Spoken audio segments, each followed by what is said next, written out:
सो ये कहानी है अर्थ के डिस्ट्रॉय हो जाने के बाद की। जब लालची ह्यूमंस ने रिसोर्सेज के लिए वार्स शुरू कर दी तो उन वार्स का अर्थ पर काफी ज्यादा बुरा असर पड़ा और आखिर में अर्थ डिस्ट्रॉय हो गई। लेकिन इसी के साथ मैनकाइंड डिस्ट्रॉय नहीं हुई, पूरी की पूरी मैनकाइंड स्पेस में भटकती रही ताकि अर्थ जैसा एक सिमिलर प्लेनेट ढूंढ सके और उन्हें मिल भी गया, नोविस नामी एक प्लेनेट। जिस प्लेनेट पर पैदा हुआ लूका नाम का एक बच्चा, जो कि ना ही कोई नोबल था और ना ही किसी बड़े बैकग्राउंड से ताल्लुक रखता था, सिर्फ एक ऑर्फन, लेकिन ऐसा जोशो जज्बा जो उसे बना देता है दुनिया का सबसे ताकतवर इंसान। तो इस कहानी की शुरुआत में हम एक पर्सन के हाथ में एक गन को दिखाया जाता है, जिसके सामने ही काफी ज्यादा लोग उसकी तरफ फायरिंग कर रहे थे और उस पर्सन की तरफ काफी ज्यादा गोलियां बढ़ रही थी। और इसी के साथ साथ नरेटर हमें बता रहा होता है ये सब कुछ एम्पायर के लिए था, उन सभी एनिमीज से जान छुड़ाने के लिए था जो कि एम्पायर और एम्पायर के लोगों के लिए खतरा साबित हुए। और यही चीज इंपीरियल गार्ड के एग्जिस्टेंस की असली वजह है। और हम देखते हैं कि जो बुलेट्स उन लोगों ने उस इंपीरियल गार्ड की तरफ फायर की थी वो रास्ते में ही किसी बुलेट के साथ टकरा कर टूट जाती हैं। और देखते देखते उन फायरिंग करने वाले लोगों का वन हिट किल शॉट से काम तमाम हो जाता है। और उस इंपीरियल गार्ड के इस कारनामे को देखकर कोई पर्सन उसे प्रेस करने के लिए तालियां मार रहा था। जिस तरफ देखते हुए वो इंपीरियल गार्ड अपना स्टांस ले रहा था, यानी कि वो फाइट के लिए बिल्कुल तैयार है। और इसी के साथ नरेटर हमें बताने लगता है कि फ्यूचर के अर्थ में जहाँ टेक्नोलॉजी काफी ज्यादा बढ़ चुकी थी, लेकिन हाउएवर ये चीज ह्यूमैनिटी के लिए होप साबित नहीं हुई और रिसोर्सेज के कम होने की वजह से अर्थ में वार्स होना शुरू हो गई, जिसकी वजह से आहिस्ता आहिस्ता करके अर्थ डिस्ट्रॉय होना भी शुरू हो चुका था। और इस चीज की वजह से ह्यूमैनिटी को दूसरे प्लैनेट्स में जाना पड़ा और एट द एंड एक एलियन स्पीशीज के इंटरफेयर की वजह से अर्थ में जिंदगी खत्म हो गई। हाउएवर ह्यूमैनिटी यहाँ पर खत्म नहीं हुई और ह्यूमैनिटी के कुछ सर्वाइवर्स स्पेस में घूमते रहे और आखिर में एक लॉन्ग जर्नी के बाद उन्होंने अर्थ जैसा एक सिमिलर प्लैनेट ढूंढ निकाला और ह्यूमैनिटी ने इस न्यू प्लैनेट को नोवस का नाम दिया, जिसका मतलब न्यू होम था। और जिन लोगों ने इस न्यू प्लैनेट को ढूंढा था उन्होंने अपने कोऑर्डिनेट्स को भी इस बारे में बता दिया और ह्यूमंस जो कि पूरी स्पेस में फैले हुए थे वो अपने न्यू होम यानी कि नोवस में इकट्ठा होना शुरू हो गए। और ह्यूमंस की नेचर की वजह से इनके 3 ग्रुप बन गए। पहला द बेलेटो फेडरेशन, और इस फेडरेशन में काउंटलेस एलियन स्पीशीज ह्यूमंस के साथ मिलकर रहती हैं। दूसरा द एक्रीशियन एम्पायर, जिसके अंदर काफी ज्यादा पावरफुल मैकेनिकल फिजिक रखने वाले सोल्जर्स की आर्मी है। और आखिर में होली कोराइड अलायंस, जिनके अंदर प्रीस्ट आते हैं जो कि फोर्स एनर्जी और मेंटल फोर्टिट्यूड को इस्तेमाल कर सकते थे। हाउएवर नोवस में भी रिसोर्सेज इनफिनाइट थे और इसी रिसोर्सेज की वजह से ह्यूमैनिटी दोबारा से एक बहुत बड़ी जंग के लिए तैयार हो गई। और इसी के साथ हमारा सीन शिफ्ट होता है और हमें एक्रीशियन एम्पायर के एक्रीशिया मैशिनेशन लैब की तरफ दिखाया जाता है, जहाँ कोई पर्सन किसी बच्चे को कह रहा था कि अगला तुम्हारा टर्न है और शायद तुम काफी ज्यादा अनलकी हो, क्योंकि अगर दूसरे लोगों से तुम्हारा कंपैरिजन किया जाए तो तुम एक मामूली से सब्जेक्ट हो और यही वो मौका है जब तुम योर मैजेस्टी को अपनी कैपेबिलिटी को शो कर सकते हो। तो ट्रेनी इस बारे में मत भूल जाना कि ये दिन तुम्हारे लिए काफी ज्यादा इंपॉर्टेंट है। और उस बच्चे को ये सब कुछ कहने वाला एक्रीशिया इंपीरियल गार्ड कमांडर हेमिलस कुस्थोरिया था। और जिस लड़के को ये कमांडर हेमिलस ये सब कुछ कह रहा था वही हमारी कहानी का मेन प्रोटैगनिस्ट, जिसका नाम लूका है, जो कमांडर हेमिलस की ये सारी बातें सुनने के बाद उन्हें कहने लगता है देख लेते हैं कि कौन अनलकी है। लेकिन अभी भी कमांडर हेमिलस लूका को कहने लगते हैं तुमने कहा था कि तुम्हारा नाम लूका है, आई होप कि तुम मेरी एक्सपेक्टेशन पर पूरा उतरोगे। तो लूका वहां से जाते हुए उन्हें कहने लगता है जी जी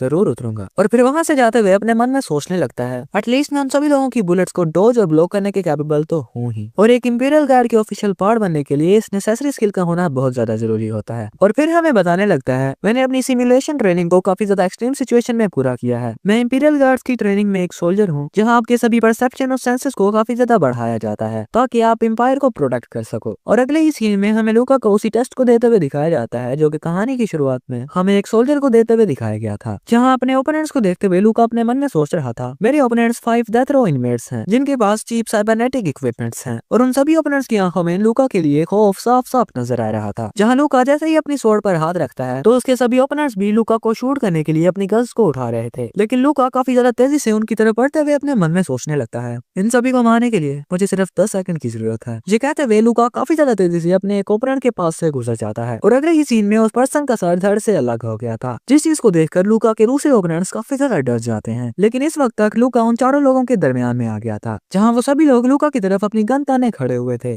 लेकिन दूसरी तरफ लूका जो कि बिल्कुल भी घबराया हुआ नहीं था वो अपने मन में सोचने लगता है हाउएवर एम्परर के दिल में अपना एक गुड इंप्रेशन बनाने के लिए ये मेरे लिए एक बहुत अच्छी अपॉर्चुनिटी है, इसलिए मुझे कुछ ऐसा काम करना होगा जो कि नोटवर्दी हो। और फिर अपने पिछले वाली ट्रेनिंग के उस अटैक को देखते हुए अपने मन में सोचने लगता है क्या मैं उस अटैक को परफॉर्म कर सकता हूँ, लेकिन मैंने आज से पहले उस अटैक को कभी नहीं किया था, लेकिन मुझे ये काम करना होगा। और अपने ओपोनेंट्स की सभी छोटी छोटी मूवमेंट्स को नोटिस करना शुरू कर देता है और ये करते हुए लूका अपने मन में सोच रहा था मुझे अपनी सभी सेंसेस को मैक्सिमम हद तक बढ़ाना होगा। पर हम देखते हैं कि लूका लूका के ओपोनेंट उस पर एक बुलेट फायर कर देते हैं जो कि लूका की तरफ ही बढ़ रही थी, लेकिन रास्ते में ही वो लूका की ब्लेड से टकराकर रिफ्लेक्ट हो जाती है और हम देखते हैं कि लूका अपनी तरफ शूट की गई हर बुलेट को अपनी स्वॉर्ड से रिफ्लेक्ट कर रहा था। और लूका की इस परफॉर्मेंस को देखकर कैप्टन हैमिलस काफी ज्यादा मुस्कुरा रहे थे और इस अटैक को करने के बाद लूका की बॉडी से काफी ज्यादा धुआं निकल रहा था और इसी के साथ साथ लूका के इस अटैक की वजह से उसके सभी ओपोनेंट्स मारे गए थे। लेकिन इस वक्त तक लूका की हालत भी काफी ज्यादा खराब हो गई थी। लेकिन लूका अपने मन ही मन में खुश होते हुए कहने लगता है, मैंने इसे कर दिखाया, मैंने अपनी लिमिट्स को सरपास कर दिया। और अपने सामने की तरफ देखते हुए कहने लगता है, ये चीज मेरी वैल्यू को बढ़ा सकती है। और फिर अगले ही सीन में हमें लूका को टेस्ट ग्राउंड से बाहर आते हुए दिखाया जाता है, जिसे देखते हुए कैप्टन हैमिलस लूका को कहने लगते हैं, मुझे नहीं लगा था कि तुम बैलिस्टिक ट्रैजेक्टरी कंट्रोल को इस्तेमाल करोगे,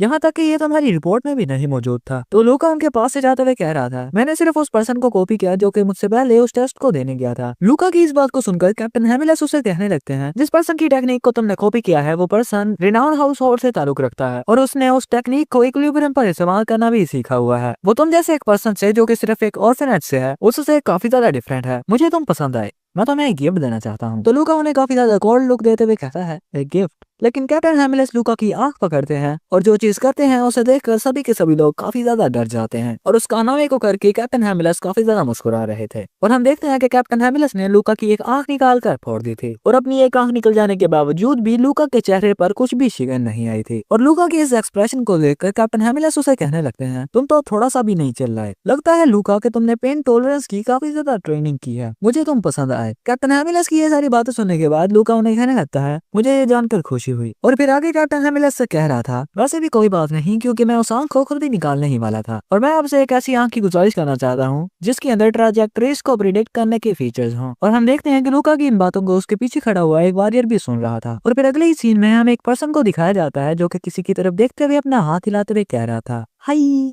आई एम नंबर 12 इले। नंबर 32 यानी कि लूका, मैं तुमसे कुछ बात करना चाहता हूँ। और हम देखते हैं कि इस वक्त लूका ने अपने कपड़े नहीं डाले होते और लूका को यूं देखकर इले उससे माफी मांगते हुए कह रहा था, आई एम सॉरी, मुझे कुछ ज्यादा ही जल्दी थी। और फिर थोड़ी देर बाद लूका उसे अपने कमरे में बुला लेता है और फिर सीन अंदर की तरफ शिफ्ट होता है जहाँ पर इले लूका की तारीफ करते हुए कह रहा था, लास्ट एरिया में तुम्हारी परफॉर्मेंस काफी ज्यादा अच्छी थी, तुमने तो मुझे काफी ज्यादा इंप्रेस कर दिया। इले की इस बात को सुनकर लूका उसे टोंट मारते हुए कहता है, अगर तुम यहाँ पर मेरी चापलूसी करने आए हो तो तुम यहाँ से जा सकते हो यंग मास्टर। तो इले हंसते हुए कहने लगता है कि तुम्हारा फ्रेंड बनना काफी ज्यादा मुश्किल होने वाला है। और इले को देखते हुए लूका अपने मन में सोच रहा था, इले कार्तिका, सिर्फ इसके ऑरा को ही महसूस करके मैं कह सकता हूँ कि ये famous noble house hold Kartika का मेंबर है। लॉजिकली अगर कहा जाए तो मुझे किसी नोबल हाउस होल्ड के पर्सन के साथ इतना ज्यादा अग्रेसिव होने की जरूरत नहीं है, लेकिन मुझे लगता है कि ये सब चीजें बकवास होती हैं। तो बस मैं ये कहकर इसे यहाँ से भगा देता हूँ कि मैं काफी ज्यादा थका हुआ हूँ। लेकिन पीछे की तरफ इले कोई चीज निकाल कर लूका को देने लगता है, जहाँ वो लूका को बता रहा था, मैं यहाँ पर तुम्हें ये चीज देने आया था, इस चीज की वजह से तुम्हारी सेंसिटिविटी काफी ज्यादा कम हो जाएगी तो तुम बेहतर तरीके से रेस्ट कर पाओगे। लेकिन लूका भाई साहब ठहरे सख्त लौंडे, वो इले के मुंह पर ही उसे मना कर देता है। लेकिन इले भी पीछे हटना नहीं चाहता था और लूका को कहने लगता है, अगर तुमने आज अच्छे तरीके से रेस्ट नहीं किया तो कल को तुम अच्छे तरीके से ट्रेनिंग भी नहीं कर पाओगे। और तुम्हें भी इस चीज का पता होगा कि किसी भी काम को करने के लिए मेंटल फोर्टिट्यूड का होना काफी ज्यादा जरूरी है। और इले का इतना ज्यादा कहने पर लूका भी उससे वो पिल लेकर खा लेता है और अपने मन में ये सोचते हुए ये उन स्ट्रीट्स पर मिलने वाले नॉक ऑफ से काफी ज्यादा डिफरेंट है। अपने मन में ये कहते ही लूका इले को कहने लगता है, तुम्हारी स्किल्स भी काफी ज्यादा अच्छी हैं क्योंकि उस वक्त मैंने तुम्हें ही कॉपी किया था। तो इले अपनी एक आंख की तरफ इशारा करते हुए कह रहा था, मेरे पास कॉम्बैट के लिए मैकेनिकल आईज हैं तो मेरे लिए ट्रैजेक्टरी को कैलकुलेट करना मुश्किल नहीं होता। लेकिन उस वक्त तुम्हारे एक्शन काफी ज्यादा इंप्रेसिव थे और सिंस उस वक्त तुम अपनी ह्यूमन इंस्टिंक्ट्स को इस्तेमाल कर रहे थे और लगता है कि कमांडर ने भी तुम्हारे अंदर यही चीज नोटिस की थी और मैं काफी ज्यादा हैरान हूँ कि वो क्यों तुम्हें अपनी जेब में से एक मैकेनिकल आई गिफ्ट कर रहे हैं। इले की ये सारी बातें सुनने के बाद लूका काफी ज्यादा सीरियस होते हुए कहता है, आफ्टर ऑल नोबिलिटी एक्सीलेंट और लोअर क्लासेस काफी ज्यादा पावरलेस होती हैं और एक लोअर क्लास सिटीजन होने की हैसियत से मैं अपने हाथ से इतनी रेयर अपॉर्चुनिटी नहीं जाने दे सकता था। और लूका की इन बातों को सुनकर इले भी कुछ देर के लिए शांत हो जाता है और फिर अचानक से इले कहने लगता है, नोबिलिटी इज एक्सीलेंस, यकीनन तुमने सिलेक्शन प्रोसेस को पास किया होगा मगर तुम्हें पता है कि कुछ लोगों ने इसे फेल भी किया और मैं शर्त लगाता हूँ कि कुछ ऐसे लोग भी हैं जिन्होंने रिजल्ट को चेंज करने के लिए काफी ज्यादा पैसे भी दिए होंगे। तो लूका कहने लगता है, हाँ ये बात पॉसिबल है। और फिर से इले लूका को कह रहा था, इस चीज का कोई प्रूफ तो नहीं है, लेकिन मुझे इस चीज पर स्ट्रांगली बिलीव है कि तुम्हारे जैसे लोग जो कि बिना किसी स्ट्रॉन्ग सपोर्ट सिस्टम के इस मुकाम तक पहुंच जाए हो, वो एडवांस सोल्जर कल्टीवेशन प्रोसेस में भी फेल नहीं होगा, क्योंकि तुम सभी लोग अपनी स्किल्स के बलबूते पर यहाँ पर आ सके हो। और इले की इन बातों को सुनकर लूका अपने मन में सोच रहा था, एक नोबल के मुंह से इस तरह की बातें मैंने कभी भी एक्सपेक्ट नहीं की थी। यह बता मुझे क्या कहना चाहता है। और फिर अचानक से इले लूका की तरफ हाथ बढ़ाते हुए कह रहा था, मुझे लगता है कि तुम्हारे जैसे पर्सन अपने इरादों में कामयाब जरूर होंगे और इसी वजह से मैं तुम्हें चेयर करना चाहता हूँ। और इले को अपना यूं हाथ बढ़ाता देखकर पहले तो लूका उसे घूरता रहता है और फिर उसके साथ हैंडशेक करते हुए कह रहा था, जी हाँ, मुझे भी आपको चेयर करके काफी ज्यादा अच्छा लगेगा। और फिर अचानक से काफी ज्यादा सीरियस होते हुए कहता है, और ये सब कुछ सिर्फ एम्पायर के लिए होगा। और लूका के मुंह से इस बात को सुनकर इले काफी ज्यादा मायूस हो जाता है। और फिर अचानक से नरेटर कहने लगता है कि ये कहानी है एक ऐसे लड़के की जो कि एक ट्रॉनिकल एम्पायर क्रीशिया में किसी मिलिट्री वेपन के तौर पर बड़ा हुआ। और फिर हमें प्लेनेट नोवस के बारे में बताया जाता है, एक ऐसा प्लेनेट जो कि बिल्कुल अर्थ की तरह का है, जिस पूरे प्लेनेट के अंदर 3 फोर्सेस हैं, जिनका नाम है फ्री बटालियन फेडरेशन, एक्रीशियन एम्पायर और होली कोराइड अलायंस।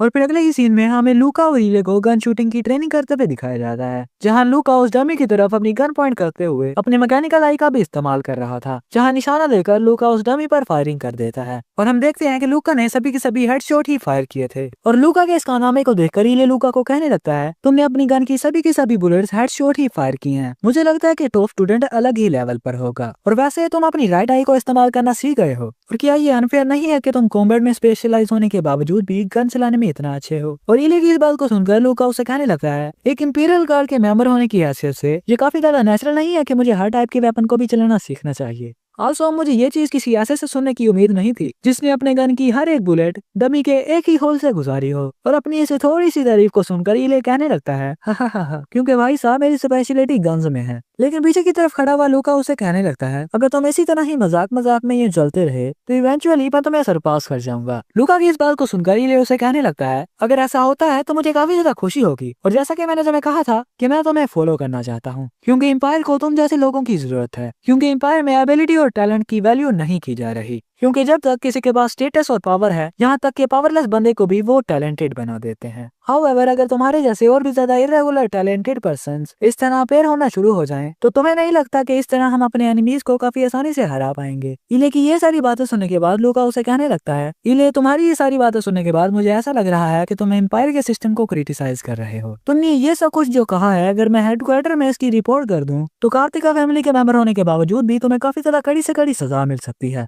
लेकिन लूका की इस बात को सुनने के बावजूद भी इले मुस्कुराने लगता है, और फिर मुस्कुराते हुए वहाँ से जाते हुए कहने लगता है, अगर तुम सच में ये काम करने वाले होते तो ये बात तुम पहले मुझे ना बताते। और मुझे सच में ऐसा लगता है कि तुम काफी ज्यादा अच्छे पर्सन हो, और मेरे लिए चिंता करने के लिए तुम्हारा बहुत बहुत शुक्रिया। और इले को वहाँ से जाता हुआ देखकर लूका अपने मन में कहने लगता है, कितना ज्यादा एनोइंग है। और फिर हमारा सीन शिफ्ट होता है और हमें कुछ टाइम स्किप करने के बाद, और अब तक 2 साल बीत चुके होते हैं, जहाँ हमें कुछ आर्मी ट्रक्स को दिखाया जाता है जो कि कहीं पर जा रहे थे, जिसके अंदर हमें कैप्टन हैमिलस को दिखाया जाता है जो सभी लोगों को कह रहे थे, लूका और इले तुम सभी लोगों के प्लाटून लीडर के तौर पर काम करेंगे। अगर किसी ट्रेनिंग को कोई इशू है तो वो खड़ा होकर यहाँ से जा सकता है। जिसके बाद मैं अपने आगे की बात को कंटिन्यू करूंगा। इस टीले को पार करते ही वो सामने एक कोराइड आउटपोस्ट है जो कि इलीगल तौर पर हमारी टेरिटरी में बनाया गया है, और ये ट्रेनिंग मैदान जंग में तुम्हारी एबिलिटी को टेस्ट करने के लिए बनाई गई है। और फिर अचानक से काफी ज्यादा सीरियस होते हुए कहने लगते हैं, और हमें प्रिजनर्स की बिल्कुल भी जरूरत नहीं है, तो सभी लोगों को मार देना। और फिर बाहर की तरफ हमें लूका, इले और उसके सभी साथियों को दिखाया जाता है, जहाँ इले लूका को कह रहा था ये हमारा पहला रियल मिशन होने वाला है। तो लूका रसल को कहता है, क्या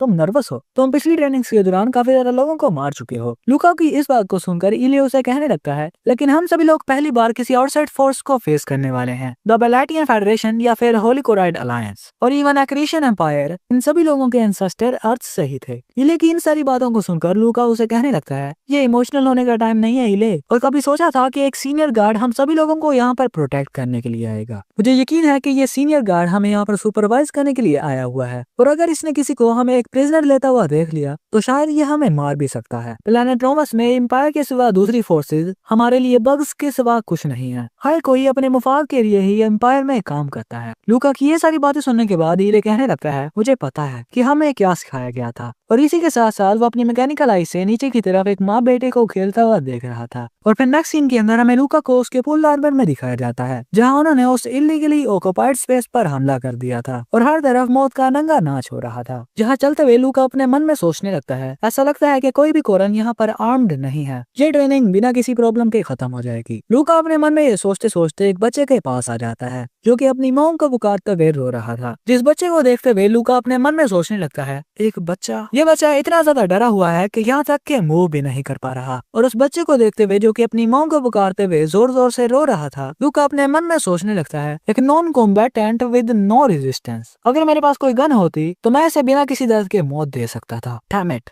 ये मैं क्या सोच रहा हूँ, ये सिर्फ एक बच्चा है। लूका अपने मन में ये सब कुछ सोच ही रहा था। अचानक से उसके दिमाग में कैप्टन हैमिलस की वही बात रिकॉल आती है कि हमें प्रिजनर्स की जरूरत नहीं है, तो सभी को मार देना। और फिर अपने मन में ये कहते हुए, तुम्हें हेजिटेट नहीं करना लूका, ये सभी लोग सिर्फ कीड़े हैं जिन सभी की एम्पायर की सप्लाईज पर नजर है। ये कहते हुए लूका अपनी स्वॉर्ड से उस पर हमला कर देता है और हम देखते हैं कि लूका की स्वॉर्ड उस बच्चे के पीछे वाली दीवार के अंदर से निकल जाती है। लेकिन हम देखते हैं कि लूका ने उस बच्चे पर अटैक ना करते हुए उसकी एक साइड पर किया था, जहां लूका उस बच्चे के थोड़ा सा करीब जाते हुए कहने लगता है, तुम्हें मरने का दिखावा करना होगा ताकि तुम जिंदा रह सको। और फिर इसी के साथ साथ वो अपने मन में सोच रहा था, मैं ये नहीं करना चाहता था। अगर हेडक्वार्टर को मेरी एक्शंस के बारे में जरा से भी भनक लगी तो मुझे नहीं पता कि मेरे साथ क्या होगा। अपने मन में ये सोचते सोचते लूका वहाँ से जाना शुरू कर देता है और लूका अपने मन में ये सोचते सोचते आगे जा ही रहा था। अचानक से एक बुलेट उस बच्चे को लग जाती है और वो बच्चा यहीं पर खत्म हो गया था। और उस बुलेट शॉट की आवाज को सुनकर लूका काफी ज्यादा तेजी से उसकी डायरेक्शन की तरफ देखता है और हम देखते हैं कि उस बच्चे को शूट करने वाला इले होता है, जो कि अपना सर हिलाते हुए लूका को रहमदिली दिखाने से मना कर रहा था। लेकिन इले को यहाँ पर देखकर लूका काफी ज्यादा डर जाता है और अपने मन में सोच रहा था, इले ये यहाँ पर कब आया, क्या वो शुरू से ही इन सभी चीजों को देख रहा था। और फिर अचानक से अपने आप को ही दिलासा देते हुए कहने लगता है, काम डाउन काम डाउन, इले मेरी हेजिटेशन की रिपोर्ट नहीं करेगा। हाउएवर अगर किसी दूसरे ट्रेनिंग ने ये देखा हुआ तो मेरे एले लग सकते हैं और वैसे मुझे इले पर नजर रखनी होगी। लूका अपने मन में ये सब कुछ सोच ही रहा था,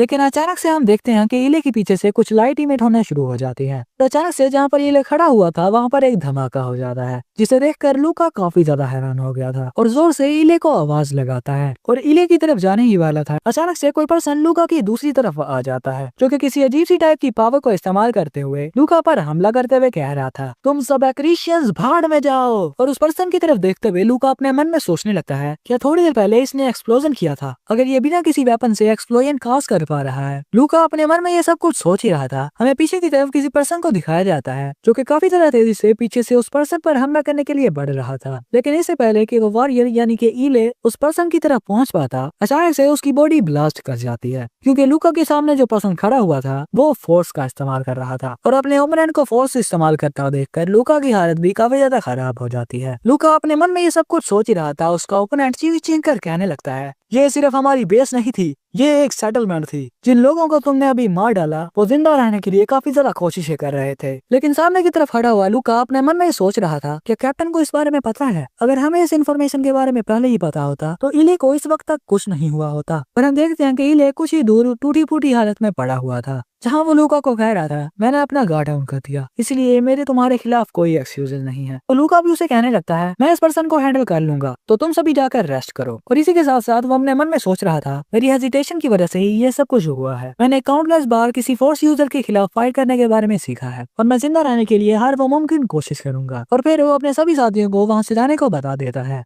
और लूका के सभी साथियों के चले जाने के बाद वो पर्सन अपनी पावर्स का इस्तेमाल करते हुए लूका पर हमले करते हुए कह रहा था, तुम यहाँ से कहाँ भागने के बारे में सोच रहे हो बास्टर्ड। जिसे देखते हुए लूका अपने मन में सोचते हुए लगता है कि वो अपने अलाइज को यहाँ से भागने के लिए कुछ टाइम बाय करने के बारे में सोच रहा है और फोर्स को यूज करने के लिए किसी प्रिपरेटरी एक्शन को करना जरूरी होता है। और इस चीज को करने के लिए वो यकीनन किसी हैंड साइन का इस्तेमाल करेगा। और जब तक मैं स्पेस के अंदर डिसरप्शन फील कर पाऊंगा तब तक मैं एक्सप्लोजन से रिएक्ट कर सकता हूँ। और हम देखते हैं कि लूका काफी ज्यादा तेजी से उसके सभी अटैक्स को डोज कर रहा था और लूका को अपने सभी अटैक्स डोज करता देखकर उसका ओपोनेंट काफी ज्यादा गुस्सा हो जाता है और अपना पूरा जोर लगाकर लूका पर हमले कर रहा था। जिसके हमलों को डोज करते हुए लूका अपने मन में सोचने लगता है, मैं शुरू से ही बैटल ऑफ एट्रिशन को प्रेफर करता था, लेकिन इस वक्त मेरे पास कोई और चॉइस नहीं है। अगर मैं इसी तरह अपनी हाई स्पीड को मेंटेन करता रहा तो मेरी बॉडी काफी जल्दी कोलैप्स कर जाएगी। मुझे अपनी इसी स्टेट को मेंटेन रखते हुए उस पर अटैक करना होगा। और जैसे ही एक अटैक लूका को हिट करने वाला होता है, लूका काफी ज्यादा तेजी से उस अटैक को डोज कर लेता है और हम देखते हैं कि लूका काफी ज्यादा स्पीड से अपने ओपोनेंट पर हमला करने के लिए जा रहा था और लूका को यूं अपनी तरफ बढ़ता देखकर उसका ओपोनेंट भी काफी ज्यादा घबरा गया था।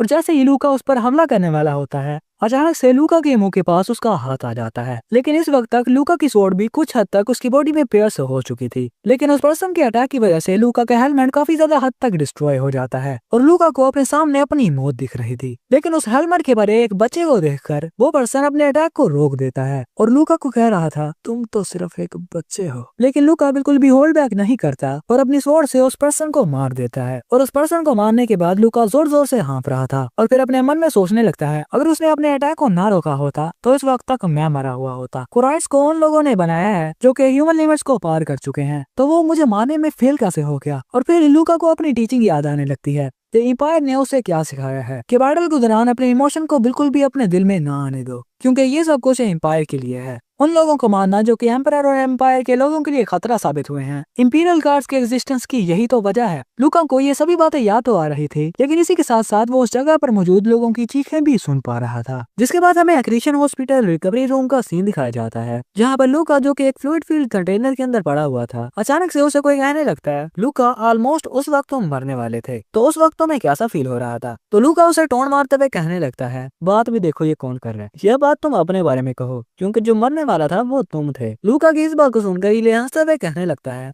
इस बार मुझे फिर से न्यू आर्म्स और लेग्स मिल चुके हैं। और ये तुम्हारा कौन कौन सा पार्ट चेंज हुआ। तो लूका उसे बताने लगता है कि मेरी बैक पूरी तरीके से डिस्ट्रॉय हो चुकी थी, तो मुझे कुछ टाइटेनियम बोन्स और आर्टिफिशियल स्किन्स मिल चुकी हैं। और मुझे जहाँ तक लगता है कि मुझे इस साल के एंड तक अपनी पूरी की पूरी बॉडी ही चेंज करानी पड़ेगी। और इस एक्सीडेंट के बाद मुझे लग रहा है कि 1 साल में नहीं बल्कि 6 महीने में ही हो जाएगी। लूका की इन बकवास बातों को नजरअंदाज करते हुए इले उसे कहने लगता है, बॉस को प्रोबेबली इस बारे में पता था कि वहाँ पर एक फोर्स यूजर मौजूद है और इस चीज के बारे में हमें ना बताया जाना, मुझे लगता है कि ये हमारा टेस्ट था। जिस पर लूका इले को कहने लगता है कि देखा जाए जैसे कि सीनियर्स ने हमारी बिल्कुल भी मदद नहीं की, तो प्रोबेबली उन्हें पता था कि हम उसका मुकाबला कर सकते हैं। एनीवे कोई भी बंदा वहाँ पर मारा नहीं गया। तो इले कहने लगता है कि ये टेस्ट काफी ज्यादा टफ नहीं था मेरे लिए और दूसरे कैडेट्स के लिए, जिनकी की बॉडीज को अचानक से ही सरप्राइज अटैक करके उड़ा दिया गया। और इस सारे माजरे को सिर्फ एक कोइंसिडेंस कहना काफी ज्यादा अजीब होगा और शायद वो फोर्स यूजर शुरू से ही हमें मारना नहीं चाहता था। लेकिन इन बातों को सुनकर लूका के जहन में वही फोर्स यूजर आने लगता है जिसने के लूका को सिर्फ एक बच्चा होने की वजह से छोड़ दिया था। और उस फोर्स यूजर की उस बात को याद करके लूका काफी ज्यादा गुस्सा होते हुए अपने मन में सोचने लगता है, मैं ऑलरेडी एक वॉरियर हूँ, यानी कि एक सोल्जर हूँ, मुझे जिंदा रखना उसकी एक बहुत बड़ी मिस्टेक थी। उन सभी लोगों की पैथेटिक मर्जी ही कुराइन के लोगों की मौत की असली वजह बन रही है और अब जहन्नुम में बैठ के अपने कॉमरेड्स के भी मरने का इंतजार करो। लूका काफी ज्यादा गुस्सा होकर अपने मन में ये सब कुछ सोच ही रहा था। अचानक से इले उससे पूछने लगता है, लूका तुमने उस कुराइन गर्ल की आंखों को क्यों बंद किया था। अचानक से इले की इस बात को सुनकर लूका चुप हो जाता है, लेकिन इले अभी भी उससे पूछ रहा था, क्या मैं पूछ सकता हूँ कि क्यों। लेकिन दूसरी तरफ लूका उसकी बातों को नजरअंदाज करने के लिए अपनी करवट बदलते हुए कहने लगता है, तुम काफी ज्यादा बोलते हो, क्या तुमने एक नई टंग भी पाली है, और वैसे वो मेरी एक गलती थी। लूका इले को ये सब कुछ कह तो रहा था, लेकिन उसके एक्सप्रेशन को देखकर ऐसा बिल्कुल भी नहीं लग रहा था कि उसे एम्पायर के ये रूल बिल्कुल भी पसंद है। और फिर सीन शिफ्ट करके हमें एक पर्सन को दिखाया जाता है जो कि लूका की तरह ही दूसरे ट्रेनिंग्स को कह रहे थे, इस तरह तुम्हारे इंपीरियल गार्ड ट्रेनिंग के 2 साल मुकम्मल होते हैं और इस वक्त तक तुम्हारे जूनियर बैचेस भी आ चुके हैं, तो तुम्हें उन न्यू रिक्रूट्स के लिए एक मॉडल बनाना होगा, स्पेशली लूका और इले तुम दोनों। टॉप 1 और टॉप 2 होने की हैसियत से तुम्हें एक सेंचुरियन बनने का एम रखना चाहिए और उस पोजीशन को हासिल करके तुमने एम्पायर और सिटीजन की रक्षा करनी है। उस पर्सन की ये सारी बातें सुनने के बाद लूका और इले दोनों ही इकट्ठे कहते हैं,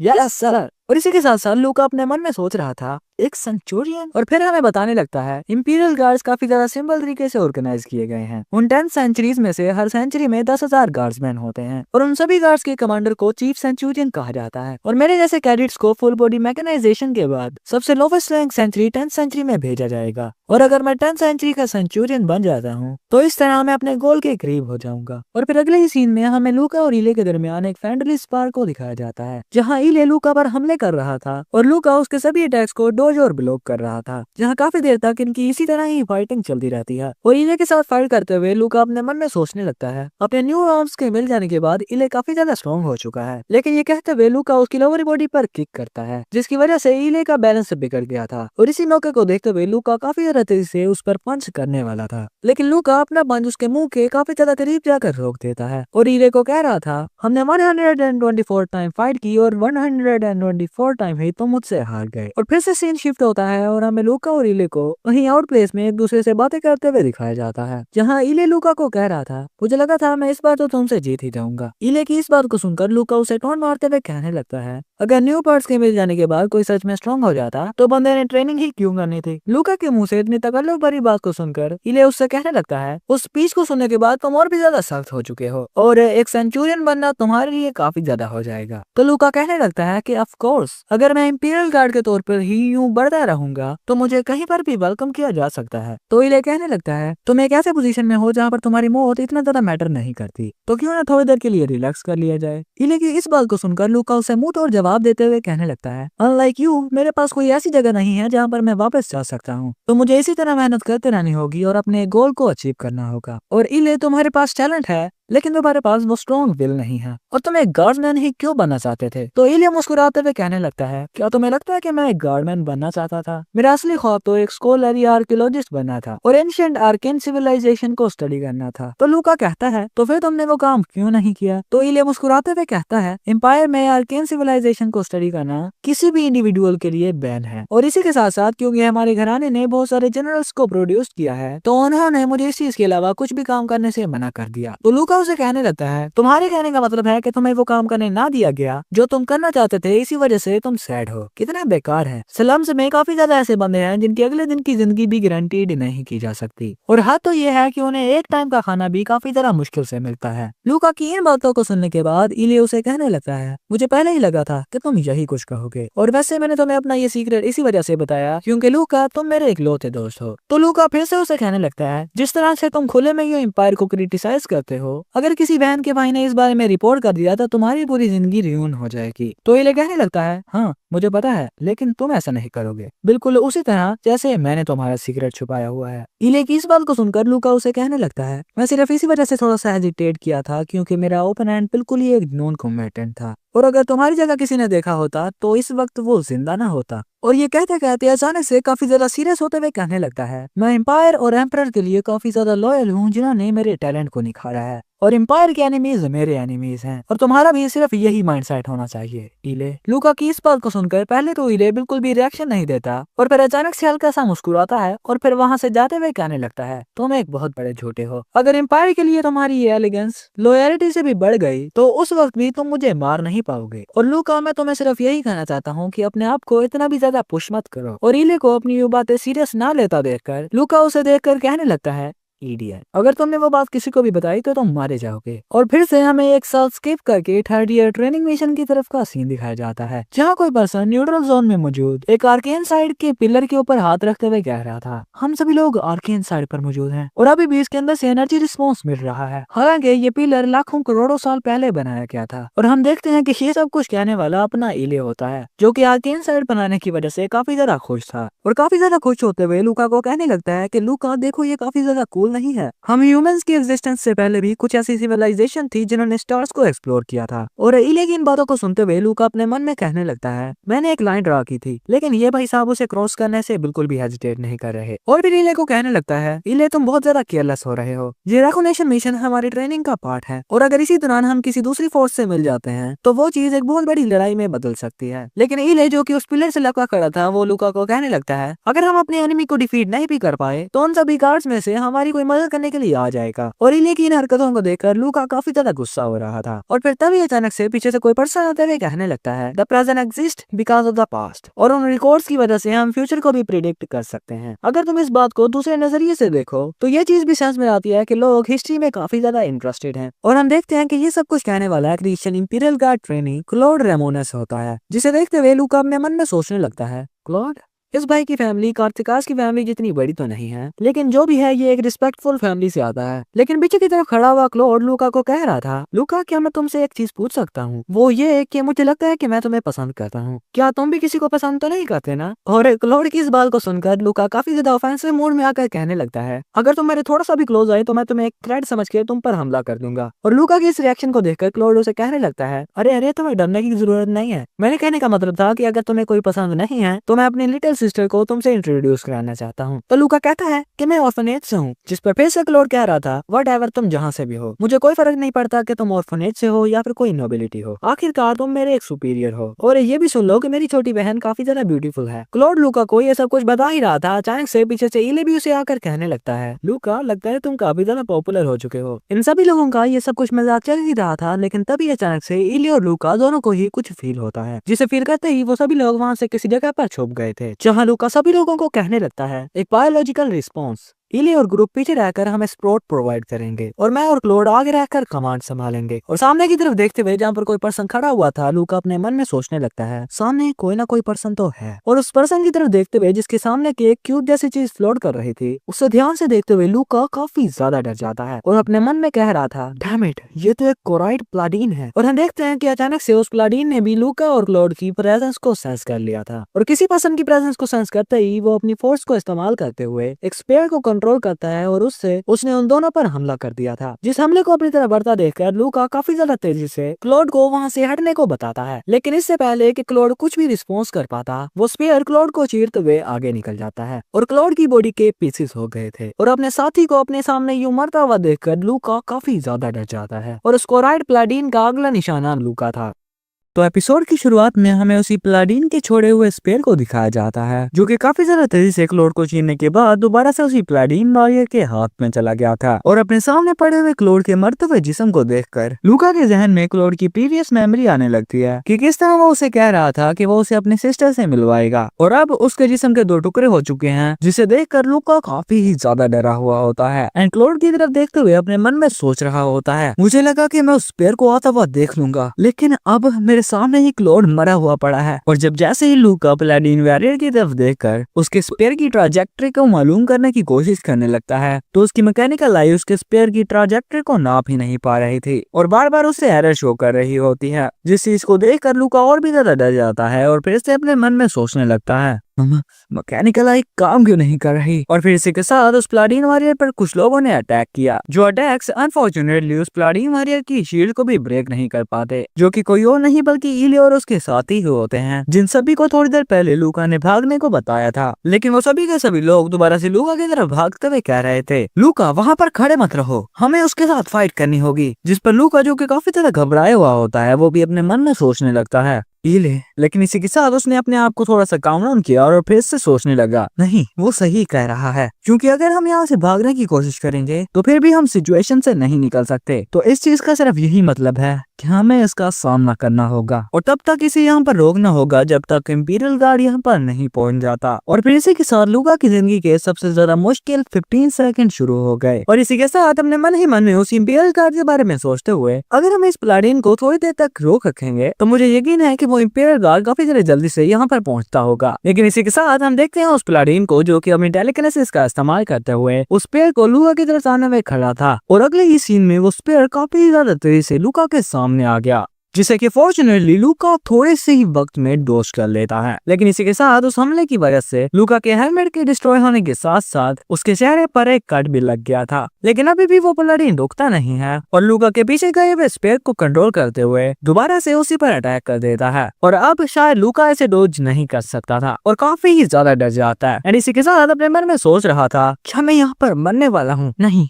ऐसा नहीं हो सकता, मुझे इस मॉन्स्टर के अगेंस्ट कुछ सेकंड्स तो होल्ड ऑन करना ही होगा। लेकिन इसी के साथ हम देखते हैं उसके मन में कैप्टन हैमिलस की सभी बातें आने लगती हैं कि उसने चिंग चिंग का सबको बताया था कि जिस वक्त तुम अपने एनिमी से डर के उसके पीछे पीठ करके भागना शुरू कर दोगे तो तुम्हारा एनिमी तुम्हें काफी ज्यादा आसानी से मार सकता है, क्योंकि अगर तुम्हारी जगह तुम्हारा एनिमी इस तरह भाग रहा होता तो तुम भी इसी तरह करते। तो हमें इंपीरियल गार्ड में किसी भी वीकलिंग की जरूरत नहीं है। कैप्टन हैमिलस की ये बातें याद आते ही लूका काफी ज्यादा तेजी से पीछे की तरफ मुड़ता है और अपनी स्वॉर्ड का इस्तेमाल करते हुए उस प्लाडीन के उस पेड़ को ब्लॉक कर लिया और उस पेड़ के रिपेल आने की वजह से वहाँ पर एक छोटा सा विस्फोट हो गया। लेकिन इसी के साथ हमें लूका की टूटी हुई स्वॉर्ड को नीचे की तरफ गिरते हुए दिखाया जाता है और फिर दोबारा से लूका की तरफ लाया जाता है, जो कि काफी ज्यादा जोर जोर से हाँफते हुए अपने मन ही मन में कह रहा होता है, मैं अपने हाथ को यूज नहीं कर पाऊंगा। लेकिन इसी के साथ साथ मैं उस पेड़ को रोकने में कामयाब हो गया और फिर काफी ज्यादा परेशान होते हुए मुझे नेक्स्ट अटैक के लिए प्रिपेयर होना होगा। लेकिन इसी के साथ हम उस पलाडीन को देखते हैं जो कि अपनी तलवार पर हाथ रख के खड़ा होता है, जिसे देखकर लूका काफी ज्यादा घबरा जाता है। लेकिन इसी के साथ हम देखते हैं कि उस पलाडीन ने लूका की तरफ अपने स्लैशेस रिलीज कर दिए, जो कि लूका के एक हाथ को काटते हुए पीछे चले गए। उसके पीछे वाले सभी के सभी साथियों को टुकड़े टुकड़े कर दिया और पीछे की तरफ लूका के टुकड़े टुकड़े होने वाले साथियों में ईले भी होता है, जिस चीज की वजह से लूका काफी ज्यादा घबरा जाता है और अपने मन में ये सोचते हुए वो मुझे टारगेट नहीं कर रहा, जोर से ईले को आवाज लगाता है। लेकिन अगले ही सीन में वो पलाडीन वॉरियर काफी ज्यादा जल्दी से लूका के सामने आ गया, जिसे देखकर पहले तो लूका काफी ज्यादा घबरा जाता है, लेकिन इसी के साथ काफी ज्यादा गुस्सा भी हो गया और हमें दिखाया जाता है कि वो पलाडीन वॉरियर लूका को मारने वाला है, लेकिन लूका भी उसके अटैक को काउंटर करने के लिए बिल्कुल तैयार है। और फिर यहाँ पर ये सीन कट हुआ और फिर दूसरी तरफ कहीं हमें उस इंपीरियल गार्ड को दिखाया जाता है जिसने कि अपनी बॉडी में लगे हुए जेट ऑन कर लिए थे ताकि काफी ज्यादा देरी से लूका और उसके साथियों की तरफ पहुंच सके। और हम देखते हैं कि सच में वो काफी ज्यादा देरी से इतने बड़े सफर को कुछ ही सेकंड्स में पार कर लेता है और काफी ज्यादा देरी से लूका और उस पलाडीन वॉरियर के पास पहुंच गया, जो कि एक दूसरे के साथ क्लैश करने ही वाले थे। लेकिन इससे पहले कि दोनों एक दूसरे से टकरा पाते, वो इंपीरियल गार्ड उस पलाडीन वॉरियर की मुंडी को पकड़कर अपने साथ घड़ीसते हुए काफी ज्यादा आगे ले गया और इस चीज को देखकर लूका काफी ही ज्यादा हैरान हो जाता है। और वो इंपीरियल गार्ड पलाडीन वॉरियर को जमीन पर स्लैम करने के बाद भी नहीं रुकता और अपने जेट को ऑन करने के बाद काफी ज्यादा तेजी से उसे जमीन में घड़ीसने लगता है और इसी के साथ अपनी गन निकाल कर उसे काफी ज्यादा बार शोर भी कर दिया और फिर काफी ज्यादा तेजी से उसे जमीन के साथ घड़ीसते घड़ीसते उस आर्केन साइड पर मौजूद पिलर में जाकर भिड़ा दिया, जिसकी वजह से वहाँ पर एक विस्फोट हो जाता है और उस चीज की वजह से वो पिलर भी कांप रहा था, जिस चीज को वहाँ पर खड़ा लूका भी काफी ज्यादा हैरान और परेशान होकर देख रहा था और काफी ज्यादा हैरान होकर देख रहा होता है कि उस साइड से कौन आने वाला है, क्योंकि उस इंपीरियल गार्ड की हार और जीत लूका के लाइफ एंड डेथ को डिसाइड करने वाली थी। और हमें दिखाया जाता है कि उस तरफ से आने वाला इंपीरियल गार्ड ही होता है, जिसे देखकर लूका काफी ज्यादा जोर से चिल्लाता है कि मैं जिंदा हूँ। मगर इसी के साथ हम उस इंपीरियल गार्ड की तरफ देखते हैं जिसके पीछे वो पलाडीन वॉरियर दोबारा से खड़ा हो गया था, लेकिन वो इंपीरियल गार्ड भी लड़ने के लिए बिल्कुल ही तैयार था, यानी कि अभी तो पार्टी शुरू हुई है।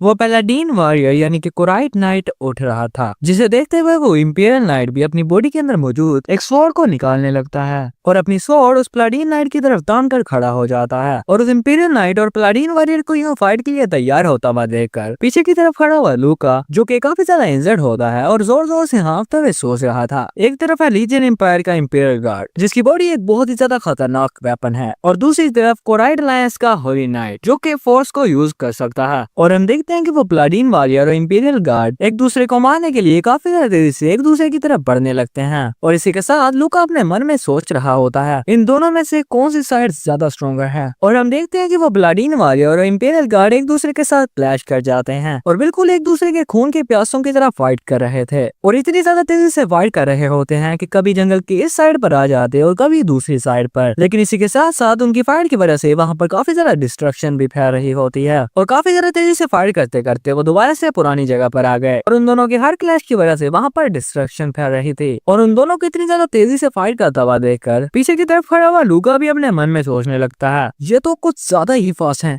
यहाँ तक कि मैं अपनी मैकेनिकल आई का इस्तेमाल करते हुए भी इनके वेपन्स की स्पीड को ट्रैक नहीं कर पा रहा, क्योंकि इस इंपीरियल गार्ड की फुल पोटेंशियल पावर इस तरह की होती है। और फिर दोबारा से उनकी फाइट की तरफ देखते हुए, जिसकी वजह से काफी ज्यादा तबाही मच रही थी, अपने मन ही मन में कहने लगा मैं दुआ करता हूँ बस इंपीरियल गार्ड ही जीतना चाहिए। और उन दोनों की फाइट में कभी इंपीरियल गार्ड जीतता हुआ दिखता और कभी पलाडीन वॉरियर। लेकिन हम देखते हैं कि जब एक बार फिर से वो दोनों एक दूसरे के साथ क्लैश करने वाले होते हैं, तभी वो इंपीरियल गार्ड उस पलाडीन वॉरियर की मुंडी को पकड़ लेता है और उसकी मुंडी को पकड़ने के बाद अपने आर्म में मौजूद जेट को ऑन किया और काफी ही ज्यादा जोर से उसके सर को दबाने लगता है। और जैसे ही वो पलाडीन वॉरियर थोड़ा सा हिलना बंद करता है तो वो इंपीरियल गार्ड अपनी पकड़ ढीली कर देता है। लेकिन इसी के साथ हम देखते हैं कि वो पलाडीन वॉरियर अपने हाथ से टेलीकिनेसिस पावर को इस्तेमाल कर रहा था और पीछे की तरफ हमें लूका के पास मौजूद उस पलाडीन वॉरियर के स्पेयर को दिखाया जाता है, जिस स्पेयर में से अचानक से एनर्जी निकलना शुरू हो गई, जिस चीज को देखकर लूका काफी ही ज्यादा डर जाता है। और तभी नरेटर हमें बताने लगता है उसी वक्त लूका के जहन में एक बात तोड़ी, जिस बारे में इंपीरियल गार्ड को कोई आइडिया नहीं था कि उस स्पेयर की स्पीड और पावर जो कि लूका ने एक्सपीरियंस की थी, वो इंपीरियल गार्ड उसके खिलाफ रिएक्ट करने के भी अनेबल होगा। खैर लूका उस इंपीरियल गार्ड के बारे में इस वजह से चिंता है क्योंकि उसके सामने ही उस स्पेयर की वजह से ग्लोड मारा गया था। और फिर दोबारा से स्टोरी लाइन की तरफ लाया जाता है जहाँ पर लूका काफी ज्यादा घबराते हुए अपने मन में सोच रहा था शिट शिट, अगर इंपीरियल गार्ड मारा गया तो फिर मैं भी नहीं बच पाऊंगा, तो मुझे कुछ ना कुछ करना होगा। और हम देखते हैं जैसे ही वो स्पेयर जमीन से निकलकर उस प्लाडीन वॉरियर की तरफ जा रहा था, लेकिन तभी लूका अपना पैर उस स्पेयर के सामने ले आता है और उस स्पेयर की ताकत इतनी ज्यादा होती है कि लूका के पाँव को टूटने में 1 सेकंड भी नहीं लगता। अपने पैर को गंवाने के बाद भी लूका काफी ज्यादा इंटेंस होकर अपने मन में कह रहा था, प्लीज उस स्पेयर को मिस कर लेना। और हम देखते हैं कि जैसे ही वो स्पेयर उस इंपीरियल गार्ड के पास पहुंचा था तो उस प्लाडीन वॉरियर ने इंपीरियल गार्ड की बॉडी के साथ अटैच स्वॉर्ड को पकड़ लिया और इसी के साथ अपने दूसरे हाथ से उस इंपीरियल गार्ड के दूसरे हाथ को भी पकड़ लिया, जिस हाथ का इस्तेमाल करते हुए उस इंपीरियल गार्ड ने प्लाडीन वॉरियर की मुंडी को पकड़ा हुआ था। और इससे पहले कि वो स्पेयर इंपीरियल गार्ड को लग पाता, वो अपने दूसरे हाथ को प्लाडीन वॉरियर से छुड़ा लेता है और अपनी काफी ज्यादा ताकत का इस्तेमाल करते हुए उस इंपीरियल गार्ड के मुंह पर एक जोरदार मुक्का झड़ दिया। और हम देखते हैं कि उनके इस क्लैश की वजह से वहाँ पर एक जोरदार धमाका हो गया था और फिर से लूका की तरफ लाया जाता है, जो कि टूटी फूटी हालत में वहाँ पर उकड़ी उकड़ी सांसें लेते हुए अपने मन में सोच रहा होता है, अभी क्या हुआ,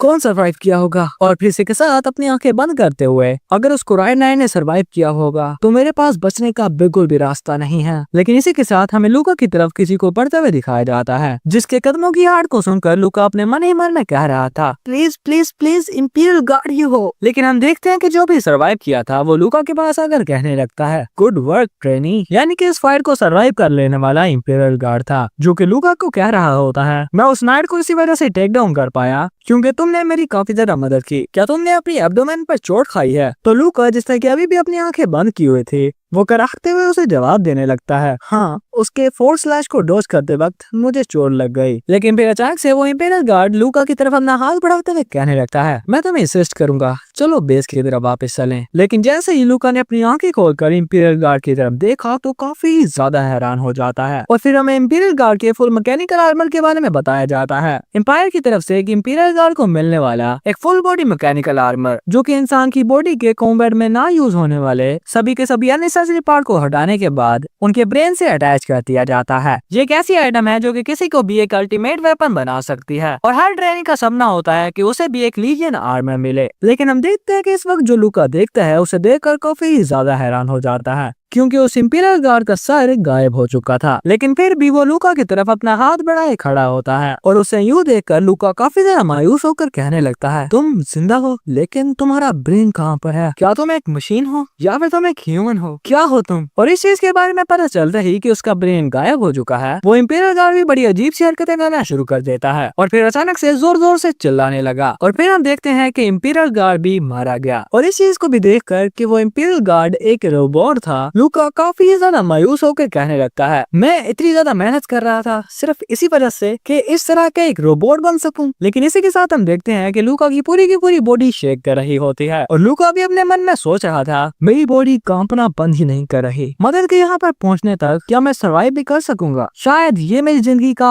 आखिरी समय है। लूका अपने मन में ये सब कुछ सोच रहा था, लेकिन तभी अचानक से उसके पास कोई आ गया जो कि लूका का नाम लेते हुए कहने लगता है, लूका, मुझे काफी ज्यादा खुशी है कि तुम अभी जिंदा हो। और उस पर्सन की तरफ देखते हुए लूका भी काफी ज्यादा हैरान होकर कह रहा था, इले, तुम भी सर्वाइव कर गए? तो इले उसे जवाब देता है, हाँ, लेकिन मेरी कंडीशन भी काफी ज्यादा खराब है। और फिर लूका के पूछने पर कि दूसरे लोगों का क्या, तो इले उसे बताता है कि वो सभी लोग मारे गए। और फिर हम देखते हैं कि इले लूका के पास ही बैठकर उसे पूछ रहा था, तुम्हारे जख्म कैसे हैं? तो लूका उसे बताता है, मुझे लगता है कि मैं बहुत जल्द मारने वाला हूँ। इले, वैसे तुम आगे क्या करने वाले हो? जिस पर इले काफी ज्यादा हैरान हुआ और कुछ नहीं कहता। लेकिन अभी भी लूका उसे कह रहा था, अपने इर्द गिर्द देखो, जिस तरह की तुम जिंदगी चाहते थे अब तुम वो पा सकते हो। इले, क्या सोच रहे हो? तुम अब आजाद हो सकते हो, तुम यहाँ से कोराइट और बेलाइटो की तरफ जा सकते हो, क्योंकि हमेशा से तुम्हारी यही ख्वाहिश थी कि तुम एम्पायर को लीव कर दो। और काफी ज्यादा फटी पुरानी हालत होने के बावजूद भी उसे कह रहा था, मैं बिल्कुल ठीक हूँ, अगर तुम जाना चाहते हो तो जा सकते हो। लेकिन हम देखते हैं कि लूका की सभी बातें सुनने के बाद इले उसे कुछ नहीं कह रहा होता। लेकिन अभी भी लूका उसे कह रहा था, रीइंफोर्समेंट बहुत जल्द यहाँ पर पहुँचती होंगी और जैसे ही हम उससे मिलेंगे तो हमें एम्पायर में वापस जाना होगा, तो इले जाओ तुम जा सकते हो। जिस पर इले कुछ भी खाए बगैर खड़ा हो जाता है, जिस पर लूका भी हाँफते हाँफते उससे देखने लगा और फिर इसी के साथ अपने मन में सोचने लगता है कि तुम एक ऐसे जागरूक से थे जिससे कि फेम और वेल्थ बिल्कुल किसी पीस ऑफ केक की तरह मिल सकती थी, जिस चीज की वजह से एम्पायर का कोई भी सिटीजन तुमसे जेलस होता। लेकिन इले मैं तुम्हें बिल्कुल भी समझ नहीं पाया, मगर जब तुम अपने ड्रीम्स के बारे में बात करते तो तुम्हारी आंखों में पाई जाने वाली चमक अलग ही लेवल की होती थी। सो मैं आशा करता हूँ कि तुम बिल्कुल उसी तरह जियो जैसा तुम जिया चाहते थे। लूका अपने मन में ये सब कुछ सोचते हुए अपनी आंखें बंद कर लेता है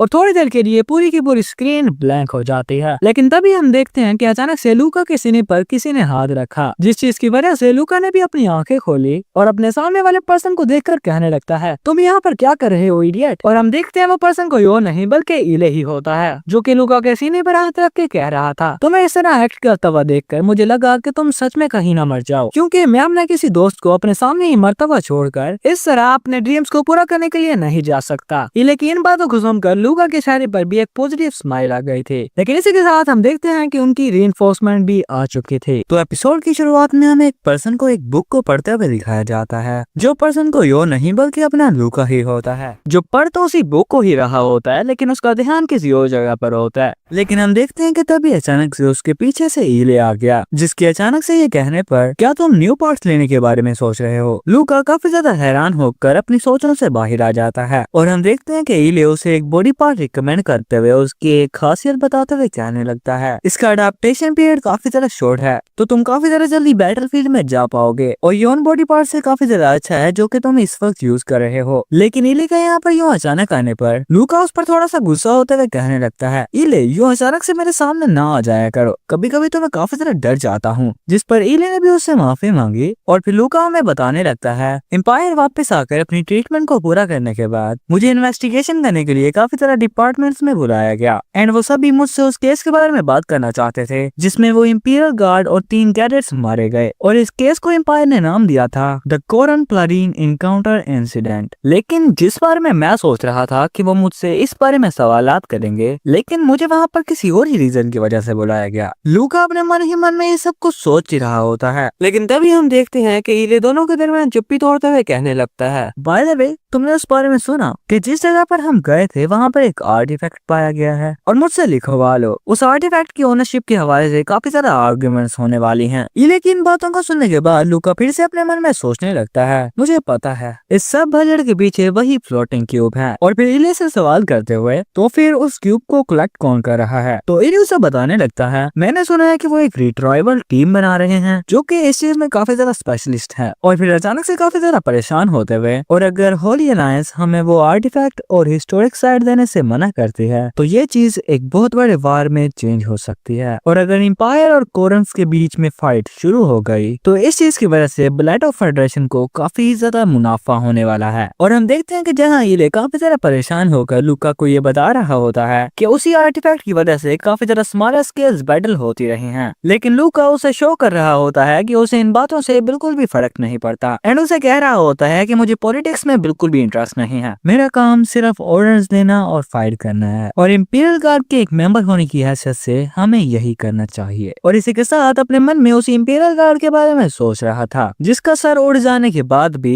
वो बिल्कुल किसी आम इंसान की तरह बातें कर रहा था एंड इसी के साथ अपने मन ही मन में कहने लगता है, एन इंपीरियल गार्ड। जब मैंने इस बारे में रिपोर्ट किया कि एक इंपीरियल गार्ड के मेंबर के सर तबाह होने के बावजूद भी वो आम लोगों की तरह बात कर रहा था, तो कैप्टन ने ये बात ये कहकर डाल दी कि ये एक फैंटम फिनोमिना था। लेकिन हम देखते हैं कि लूका को कैप्टन की बातों पर यकीन नहीं होता और अपने मन में सोच रहा होता है, जैसा कि कैप्टन ने मुझे बताया, क्या ये सच में एक फैंटम फिनोमिना था? नहीं, ऐसा नहीं हो सकता, क्योंकि उसके मर जाने के बावजूद भी वो मेरी बातों पर रिएक्ट कर रहा था। ये कोई फैंटम फिनोमिना नहीं हो सकता। और फिर इसी के साथ कह रहा होता है, अभी भी मेरे मन में ऐसे बहुत सारे सवालात हैं जिनकी आंसर्स मुझे नहीं पता। हाउएवर मैं इतना भी पागल नहीं कि अगर हेडक्वार्टर हमें इस बारे में नहीं बताना चाहता तो मैं भी इसकी इन्फॉर्मेशन को गैदर करने के बारे में नहीं सोचूंगा। और फिर इसी के साथ हमें बताया जाता है कि ट्रेनिंग फैसिलिटी में कुछ एक्स्ट्रा पेटेंट लोकेशंस भी हैं जहाँ पर अनफिट या फिर इंजर्ड कैडेट्स जा सकते हैं। और फिर इसी के साथ हमें विजिटिंग रूम के बारे में बताया जाता है। ये इस वजह से बनाया गया था ताकि कैडेट्स अपनी फ्रेंड्स या फिर फैमिली से मिल सके। और फिर इसी के साथ हमें वहाँ पर लूका को दिखाया जाता है जो काफी ज्यादा हैरान होकर अपने मन में सोच रहा होता है। सिंस मैं एक नर्सरी स्कूल से था और मैंने कभी नहीं सोचा था कि कोई भी मुझसे मिलने आएगा, लेकिन ये यहाँ पर क्या कर रही है। और हमें पता चलता है कि लूका के सामने बैठी हुई लड़की लिलियन रेमोस है, यानी कि क्लोड की वही छोटी बहन जिसके साथ क्लोड लूका को मिल पाना चाहता था। और इस लड़के का नाम काफी ज्यादा अजीब सा है, तो मैं इसे लिली कहूंगा। और हम देखते हैं लिली को वहाँ पर देखकर लूका काफी ज्यादा परेशान होकर क्लोड की डेथ को याद कर रहा था और इसी के साथ अपने मन ही मन में कह रहा होता है, ओह यार, अब मुझसे ये मत कहना कि ये मुझे क्लोड की डेथ के बारे में सवाल जवाब करने आई है, क्योंकि उस वक्त उनकी टीम का लीडर मैं ही था। लूका अपने मन में ये सब कुछ सोचकर काफी ज्यादा परेशान हो ही रहा होता है, लेकिन तभी अचानक से लिली उसे कहने लगती है, अगर तुम सोच रहे हो कि मैं तुम्हारे खिलाफ हेटेड एक्सप्रेस करने आई हूँ तो चिंता मत करो, क्योंकि जिस वक्त मेरा भाई इंपीरियल गार्ड मेंबर बना था तो हमारी फैमिली इस न्यूज को सुनने के लिए पहले से ही तैयार थी। खैर, आज मैं यहाँ पर आई हूँ ताकि तुम्हें देख सकूं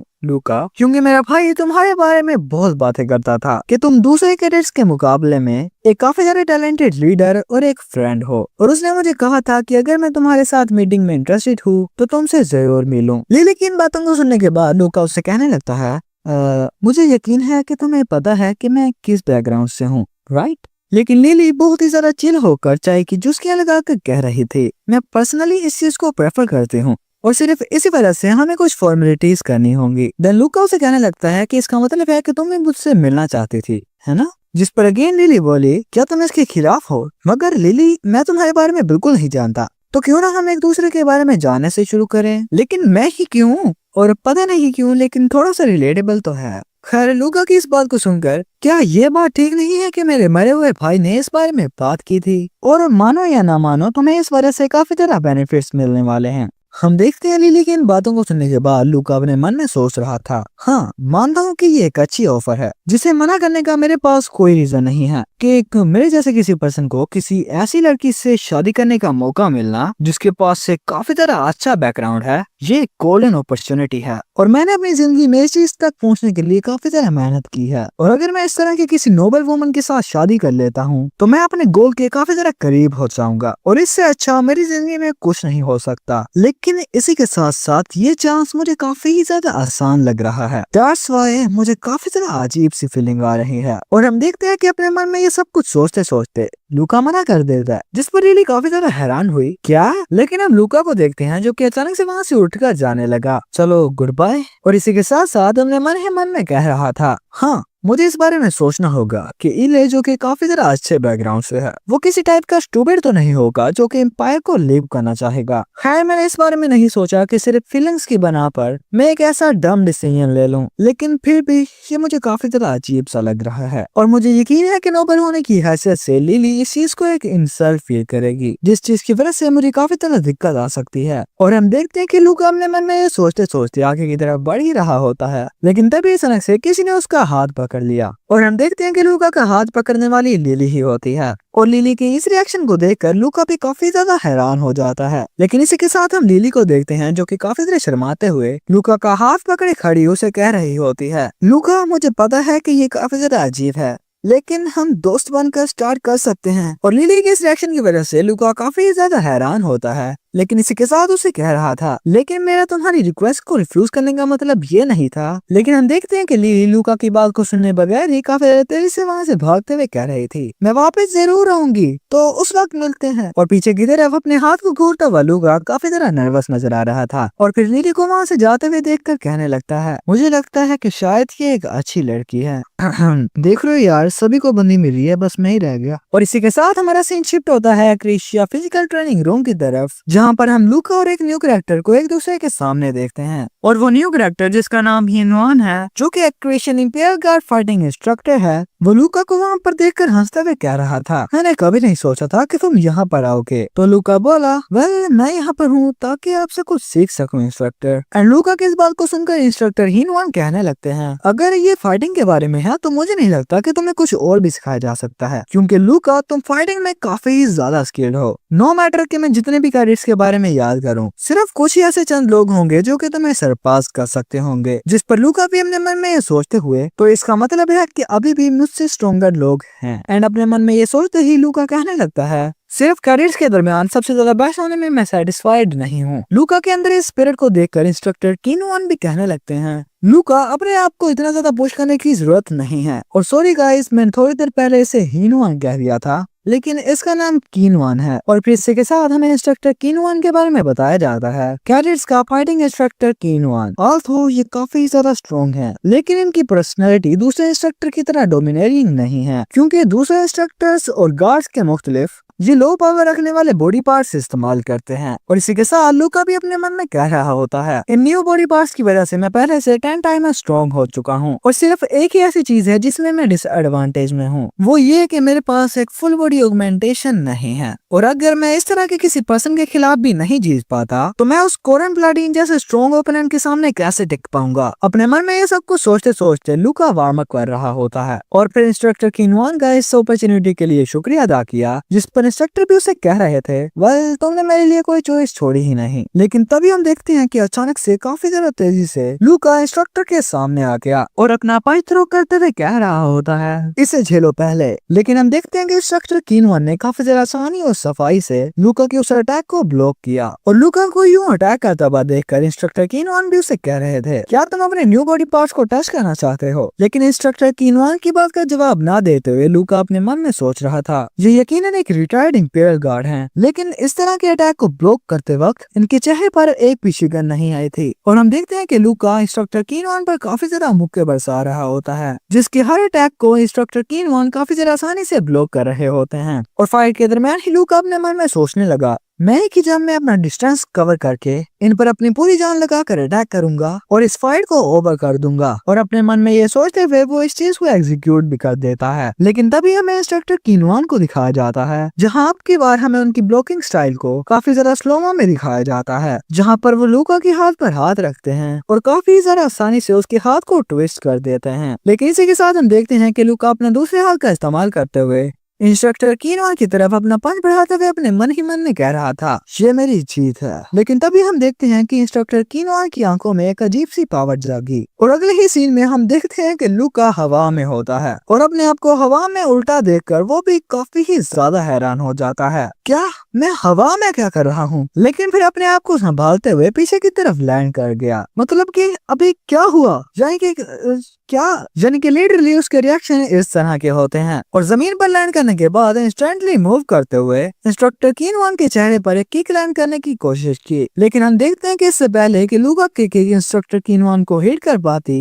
इंस्ट्रक्टर कीनवान ने लूका का पैर पकड़ा और फिर अगले ही सीन में दोबारा से लूका हवा में होता है। और इस बार तो लिटरली उसे कुछ समझ नहीं आया था, मतलब कि एकदम उसे सदमा लग चुका होता है और फिर रोल खाते हुए काफी ज्यादा दूर जाकर फेंका गया और नीचे गिरने के बाद भी उसे सदमा लगा होता है कि अभी हो गया। और इंस्ट्रक्टर कीनवान की देखते हुए, मतलब कि इंस्ट्रक्टर कीनवान को अपनी तरफ बढ़ते हुए देखते हुए, जो कि लूका को कह रहा था, ना कि सिर्फ तुम अपने ओपोनेंट की पावर लेवल को नापने में नाकामयाब हुए, लेकिन इसी के साथ साथ मैंने नोटिस किया कि तुम हमारी फाइट के दरमियान काफी ज्यादा बार डिस्ट्रैक्टेड भी हुए। और फिर लूका की तरफ देखते हुए, लूका तुम इतनी ज्यादा जल्दी क्यों कर रहे हो? एंड हम देखते हैं लूका जमीन पर पड़ा हुआ है और उसके पास खड़े हुए इंस्ट्रक्टर कीनवान उसे कहने लगते हैं, लूका तुम इतनी ज्यादा जल्दी किस चीज की है? धीरे से रखो, क्योंकि जल्दी का काम शैतान का होता है। लेकिन हम देखते हैं कि लूका को एक बहुत बड़ा सदमा लगा हुआ था और इसी के साथ अपने मन में सोच रहा होता है कि अभी उसके साथ हो क्या गया। मेरी फिस्ट की एंगल के हिसाब से मेरे मुक्के को सीधा सीधा कीनवान के चेहरे पर लैंड होना चाहिए था। हाउएवर जैसे ही कीनवान ने मेरे आर्म को टच किया और उसी समय मैं अपनी बॉडी को कंट्रोल ही नहीं कर पाया।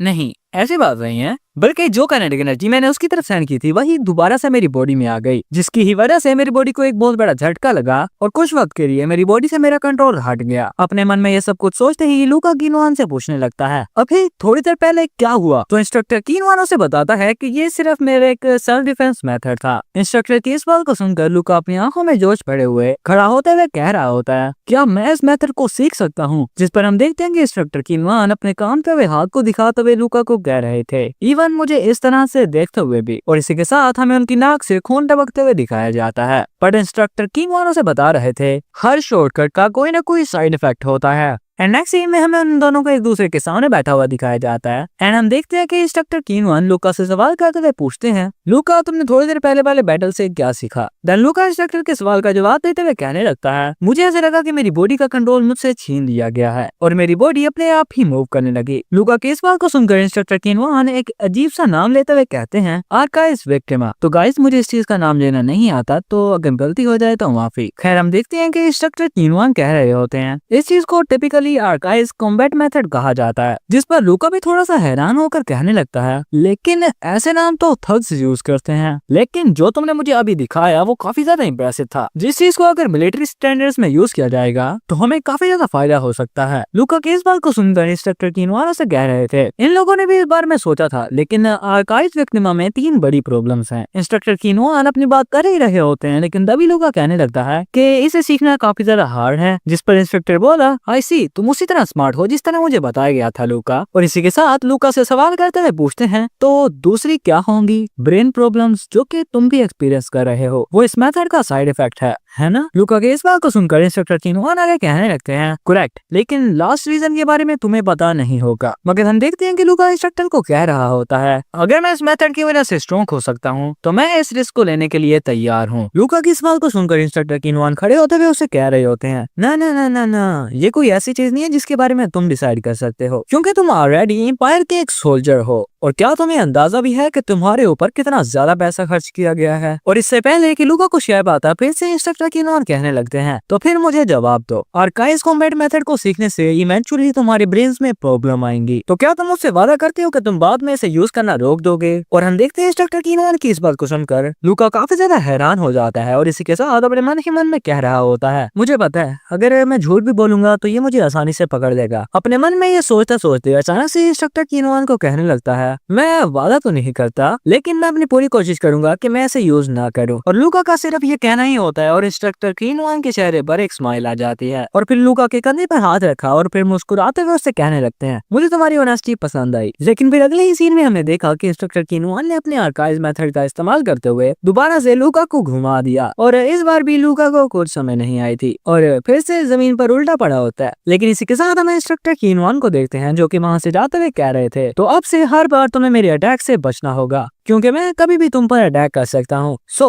हर किस्म की सिचुएशन के लिए तैयार हो जाओ। और फिर से पीछे की तरफ लूका को दिखाया जाता है जो कि अपने सर को पकड़े हुए खड़ा होकर कह रहा था, इसका मतलब, और इसकी शक्ल देखकर तुम्हें पता लग ही रहा होगा कि भाई को कितना गुस्सा आया हुआ है। मगर फिर से इंस्ट्रक्टर कीनवान कहते हैं, उठो, क्योंकि मुझे फास्ट लर्निंग पसंद है। और फिर सीन शिफ्ट हुआ और हमें दिखाया जाता है इले को, जो कि काफी ज्यादा परेशान होकर किसी पर्सन को कह रहा होता है, क्या तुम सही से सो भी रहे हो? और हम देखते हैं कि इले ये सब कुछ लूका को ही कह रहा था और लूका की शक्ल को देखकर लग रहा होता है कि इसने सारी रात बैठकर मैथ की पढ़ाई की है। और फिर इले के सवाल का जवाब देते हुए लूका कहने लगता है, बस आजकल मैं थोड़ा सा बिजी रहता हूँ। एंड इसी के साथ हमें बता रहा होता है, अब तक तकरीबन 1 महीना हो चुका है जब से मैं कीनवान के साथ डेली स्पार कर रहा हूँ। एंड इसी के साथ कीनवान की उस बात को याद करने लगता है जब उसने उसे कहा था, अगर तुम इस मेथड को देखकर नहीं सीख सकते तो अगर मैं तुम्हें इस मेथड के बारे में बता भी दूंगा तो तब भी तुम इस बारे में नहीं सीख पाओगे। और फिर से हमें बताने लगता है कि अभी तक उसने मुझे एक भी चीज खुद नहीं सिखाई, क्योंकि वो चाहता है कि मैं उसे ऑब्जर्व करूं और खुद ब खुद ही सीखूं। और बात की जाए आर्काइव्स कॉम्बैट मेथड की, जो कि एक ऐसा मेथड है जो उन मेथड से काफी ज्यादा डिफरेंट है जो कि अब तक मैंने सीखे हुए हैं, क्योंकि ज्यादातर कॉम्बैट मेथड किसी स्पेसिफिक स्किल को सीखने में फोकस करती है और दूसरी तरफ आर्काइव्स कॉम्बैट मेथड मेरी सभी की सभी स्किल्स को निचोड़ रही है। एंड इसी के साथ साथ सुपीरियर कॉम्बैट एल्गोरिदम में जहां वेपन्स को यूज करके अपने फाइटिंग मेथड को ज्यादा एफिशिएंट बनाया जाता है, लेकिन इस मेथड में माइंड को यूटिलाइज किया जाता है। अपने मन ही मन में ये सब कुछ सोचते सोचते अचानक से लूका इले से पूछने लगता है, इले वैसे तुम्हारा मिशन कैसा था? तो इले कूल रहते हुए उसे जवाब देता है, बोरिंग, बस कुछ राह से भटके हुए एंड्रॉइड को ठिकाने लगाना था। एंड इसी के साथ लूका को बता रहा होता है, आजकल मुझे जितने भी मिशन मिल रहे हैं वो मिशन बिल्कुल बच्चों के खेल की तरह होते हैं। लेकिन फिर से लूका कहने लगता है, उस लास्ट इंसिडेंट के बाद कोराइल भी काफी ज्यादा केयरफुल हो गया है और खैर इसी वजह से चीफ सेंचुरियन राउंड पर निकले हुए हैं। लूका के इस बात को सुनकर अचानक से इले थोड़ा सा परेशान होकर कहने लगता है, नहीं ऐसी बात नहीं है, मैंने अपनी फैमिली से कुछ चीजें सुनी है। मगर हम लूका को देखते हैं जो कि अभी भी उसे कह रहा था, अगर चीफ सेंचुरियन इस मामले में दखल देंगे तो ये एक रिबेलियन नहीं होगा। और लूका की इस बात को सुनकर इले उसे कहता है,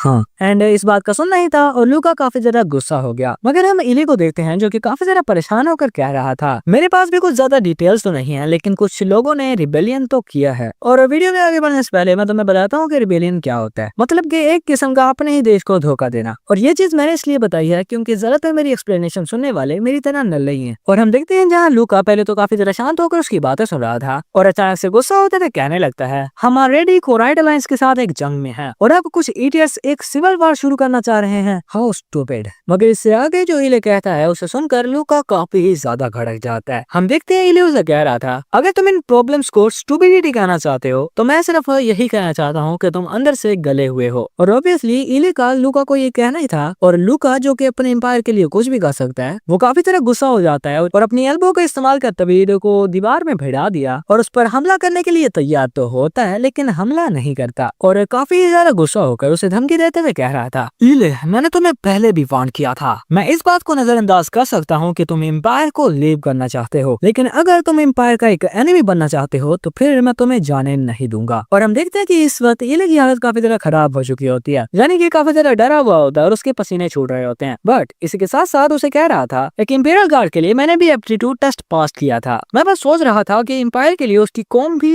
इम्पोर्टेंट है या फिर नहीं। लेकिन इसी के साथ साथ लूका को काम डाउन होने को बता रहा था, जिस पर लूका जो कि काफी तरह गुस्सा होता है वो इले को जाने देता है और इसी के साथ साथ उसे कह रहा था, इस तरह की स्टेटमेंट ना बनाया करो जिसकी वजह से तुम मुझे सस्पिशियस लगो, क्योंकि मैं रिबेलियन लिस्ट में तुम्हारा नाम नहीं देखना चाहता। एंड लूका की इस बात से हमें पता चलता है कि लूका इले के लिए थोड़ा सा चिंतित भी है कि कहीं इले कोई गलत रास्ता ही ना अपना ले, जिसकी वजह से बाद में लूका को ही इले को मारना पड़े। सो इस पॉइंट पर लूका सही भी है और गलत भी है, जो चीजें तुम्हें आगे जाकर क्लियर हो जाएंगी। खैर बैक टू स्टोरी लाइन, दोबारा से इले कह रहा होता है, और यार मैं सिर्फ ये तुम्हारे सामने ही कहता हूँ, लूका थोड़ा सा ठंडा दिमाग रखा करो, चलो इस वीकेंड में तुम्हें एक ट्रीट देता हूँ, अब तो ठीक है ना। लेकिन लूका वहाँ से जाता है उसे कहने लगता है, मेरे अपने कुछ प्लान्स हैं और मुझसे बात मत करो, तुम काफी ज्यादा इरिटेटिंग हो। ये कहते हुए लूका वहाँ से जाने लगता है, लेकिन इले उसके पीछे जाते हुए कह रहा था, प्लान्स किसी लड़की के साथ। लेकिन लूका उस पर भड़कते हुए कह रहा होता है, मेरे पीछे मत आ मेरी माँ, मेरी जान छोड़ दे। एंड फिर अगेन सीन शिफ्ट होता है और हमें क्रीशिया लोअर सेक्टर दिखाया जाता है, यानी कि यहाँ पर वो लोग आते हैं जो कि ना ही नोबल्स हैं और ना ही एम्पायर के कोई सोल्जर हैं, यानी कि आम लोग। एंड इसी के साथ हमें वहाँ पर लूका और इंस्ट्रक्टर कीनुआन को दिखाया जाता है, जहाँ इंस्ट्रक्टर कीनुआन लूका को कहीं पर ले जाते हुए कह रहे थे, हम दोनों यहाँ पर काफी देर बाद नहीं आए क्योंकि ये जगह हम दोनों के लिए ही फैमिलियर है, क्योंकि हम दोनों स्लम्स से ही थे। मगर हम देखते हैं कि इंस्ट्रक्टर की इस बात को सुनते हुए लूका कह रहा होता है, जिस दिन मैं एक ट्रेनी बना था तो उसी दिन मैंने सोचा था कि मैं दोबारा से इस लोअर सेक्टर में नहीं आऊंगा, क्योंकि मैं इस जगह में मौजूद हवा में सांस नहीं लेना चाहता था। लूका की इस बात को सुनते हुए इंस्ट्रक्टर कीनुआन से टोन मारते हुए कहते हैं, ओ तो तुम्हारे स्टैंडर्ड हाई हो चुके हैं, व्हाट अ शेम ब्रो। लेकिन इंस्ट्रक्टर को पूरी तरह से इग्नोर करते हुए लूका अपने इर्द गिर्द मौजूद लोगों को लड़ाई करता हुआ देखकर, ओए अगो हट, ओ भाई तू मेरे आगे खड़ा हुआ है, इस तरह की फायर को देखते हुए लूका अपने मन ही मन में सोच रहा होता है, मैंने कभी एक्सपेक्ट नहीं किया था कि उसके प्लान्स बनाने से मतलब मुझे इस जगह पर लाना था। एंड फिर हमें बताया जाता है कि लूका ने इस जगह की एयर के बारे में कमेंट क्यों किया था कि मैं यहाँ पर दोबारा सांस नहीं लेना चाहता। लोअर सेक्टर की एयर काफी तरह फाउल है, सिटी के नीचे मैग्मा है जिसे कि थर्मल एनर्जी बनाकर सिटी के पावर हाउस में यूज किया जाता है और उस मैग्मा में से निकलने वाला सारा अनफिल्टर्ड वेस्ट और उसमें से निकलने वाली हीट को लोअर सेक्टर में रिलीज कर दिया जाता है। एंड इसी के साथ हम देखते हैं लूका अपने मन ही मन में कह रहा होता है, शुरुआत के दिनों में जब मैं भी इस हवा में सांस लेता था तो हर बार मुझे महसूस होता था कि मुझे इस जगह से बाहर निकलना है, नहीं तो मैं एक लूजर ही रहूंगा। और अपने मन ही मन में ये सब कुछ सोचते सोचते लूका काफी ज्यादा गुस्सा हो रहा होता है। बट इसी के साथ हम इंस्ट्रक्टर कीनुआन को देखते हैं जो कि एक गली की तरफ जाकर कह रहे थे, लूका मेरे पीछे आओ, जिस पर लूका भी चुपचाप उनके पीछे पीछे चलने लगता है। एंड इंस्ट्रक्टर का पीछा करते करते अचानक से उसकी नजर कुछ बॉडी पार्ट्स पर पड़ी, जिसे देखते हुए लूका कहने लगा,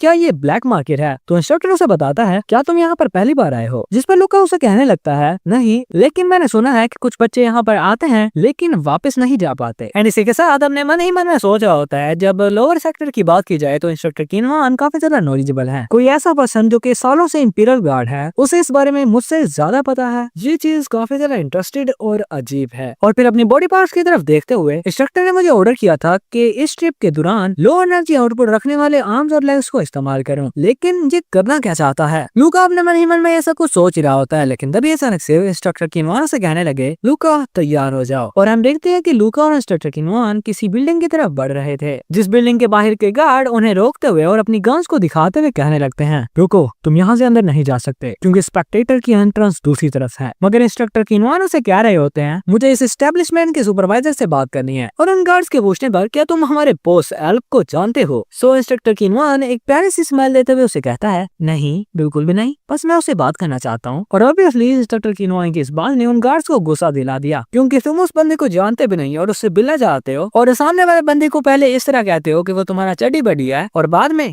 मैं तो उसे जानता नहीं, तू कौन मैं कौन। सो गुस्सा तो आता ही है। और इसी तरह उस गार्ड को भी गुस्सा आ गया और अपनी गन इंस्ट्रक्टर किनवान पर तानते हुए कहता है, भैंड के।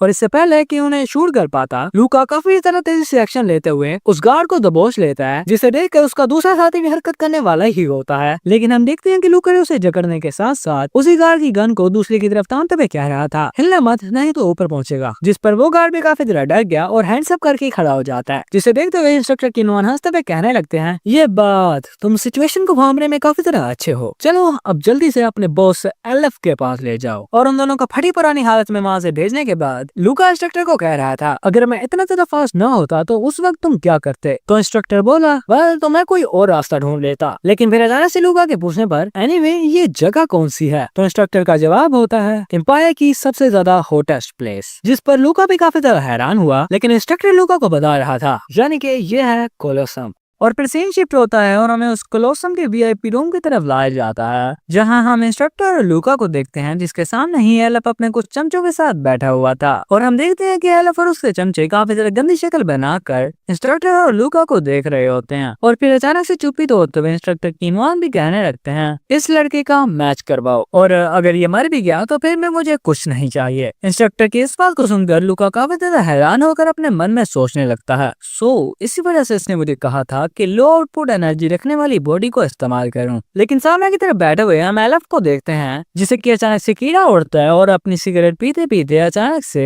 इंस्ट्रक्टर किनवान की तरफ फेंक दिया, जिस सिगरेट को काफी ज्यादा तेजी से लूका ने अपने हाथ से पकड़ लिया। मगर इसी के साथ हम देखते हैं कि एल्फ के साथियों ने उन दोनों पर गन तान दी थी। और फिर एल्फ भी उन दोनों को धमकी देते हुए कहने लगता है, तुम्हारी कंफ्यूजन को मैं दूर करता हूँ। मैं तुम्हें इस वजह से अंदर आने नहीं दिया ताकि तुम्हारी ख्वाहिशें पूरी कर सकूं, बल्कि इसलिए आने दिया है ताकि तुम्हारी लाशों को आसानी से ठिकाने लगा सकूं। लेकिन एल्फ की बातों को सुनकर लूका अपने मन ही मन में कह रहा होता है, ये सिर्फ ब्लफ कर रहा है। अगर इसने हमारी बात ना सुनी होती तो इसने कब कहाँ में शूट कर देना था। एंड इसी के साथ अपनी तरफ ताने हुई गन्स को देखते हुए हमारे सामने डायरेक्टली 3 गन्स हमें ताने हुए हैं। एंड इसी के साथ बाहर की तरफ भी 2 मेंबर्स हैं। अपने मन ही मन में ये सब कुछ सोचते हुए अपने माइंड में आगे होने वाली फाइट को सिमुलेट करने लगता है कि पहले वो काफी तेजी से सामने पड़े हुए टेबल को उनकी तरफ उछालेगा और फिर काफी तेजी से मूव करते हुए पहले एल्फ को टेक डाउन करेगा। और जब उसके दोनों गार्ड इस सिचुएशन से बाहर निकल रहे होंगे तो काफी तेजी से एल्फ की गन का ही इस्तेमाल करते हुए उन दोनों को एक एक हेडशॉट में उड़ा देगा। और जब अंदर का शोर सुनकर बाहर वाले गार्ड अंदर आएंगे तो लूका काफी तेजी से मूव करते हुए उन दोनों को भी टपका देगा। इस सभी के सभी फाइट को अपने मन ही मन में लूका सिमुलेट करने के बाद इससे पहले कि अपना प्लान एग्जीक्यूट कर पाता, इंस्ट्रक्टर काफी तरह सीरियस होते हुए एल्फ से पूछने लगते हैं, पिछले ओनर के साथ क्या हुआ? इंस्ट्रक्टर ये इस बात को सुनकर एल्फ उसे कहने लगता है, तो तुम टोरा को जानते थे, वो तो एक मैच के दौरान मारा गया। बट एल्फ के इस झूठ पर पानी फेरते हुए इंस्ट्रक्टर किनवान से कह रहे थे, तुमने टोरा को मारा और फिर उसका कोलोसम हथिया लिया, क्योंकि ये काफी ज्यादा प्रॉफिटेबल बिजनेस है ना? मैं और टोरा अच्छे दोस्त थे, लेकिन मैं तुमसे नफरत नहीं करता। उसने भी इस पोजीशन को हासिल करने के लिए पिछले ओनर को मारा था, जो सब कुछ इन स्ट्रीट्स में काफी ज्यादा आम है। इंस्ट्रक्टर किनवान की इन सभी बातों को सुनना ही था, एल्फ काफी देर से उसके पास आ गया और अपनी गन इंस्ट्रक्टर के सर पर तानते हुए कह रहा था,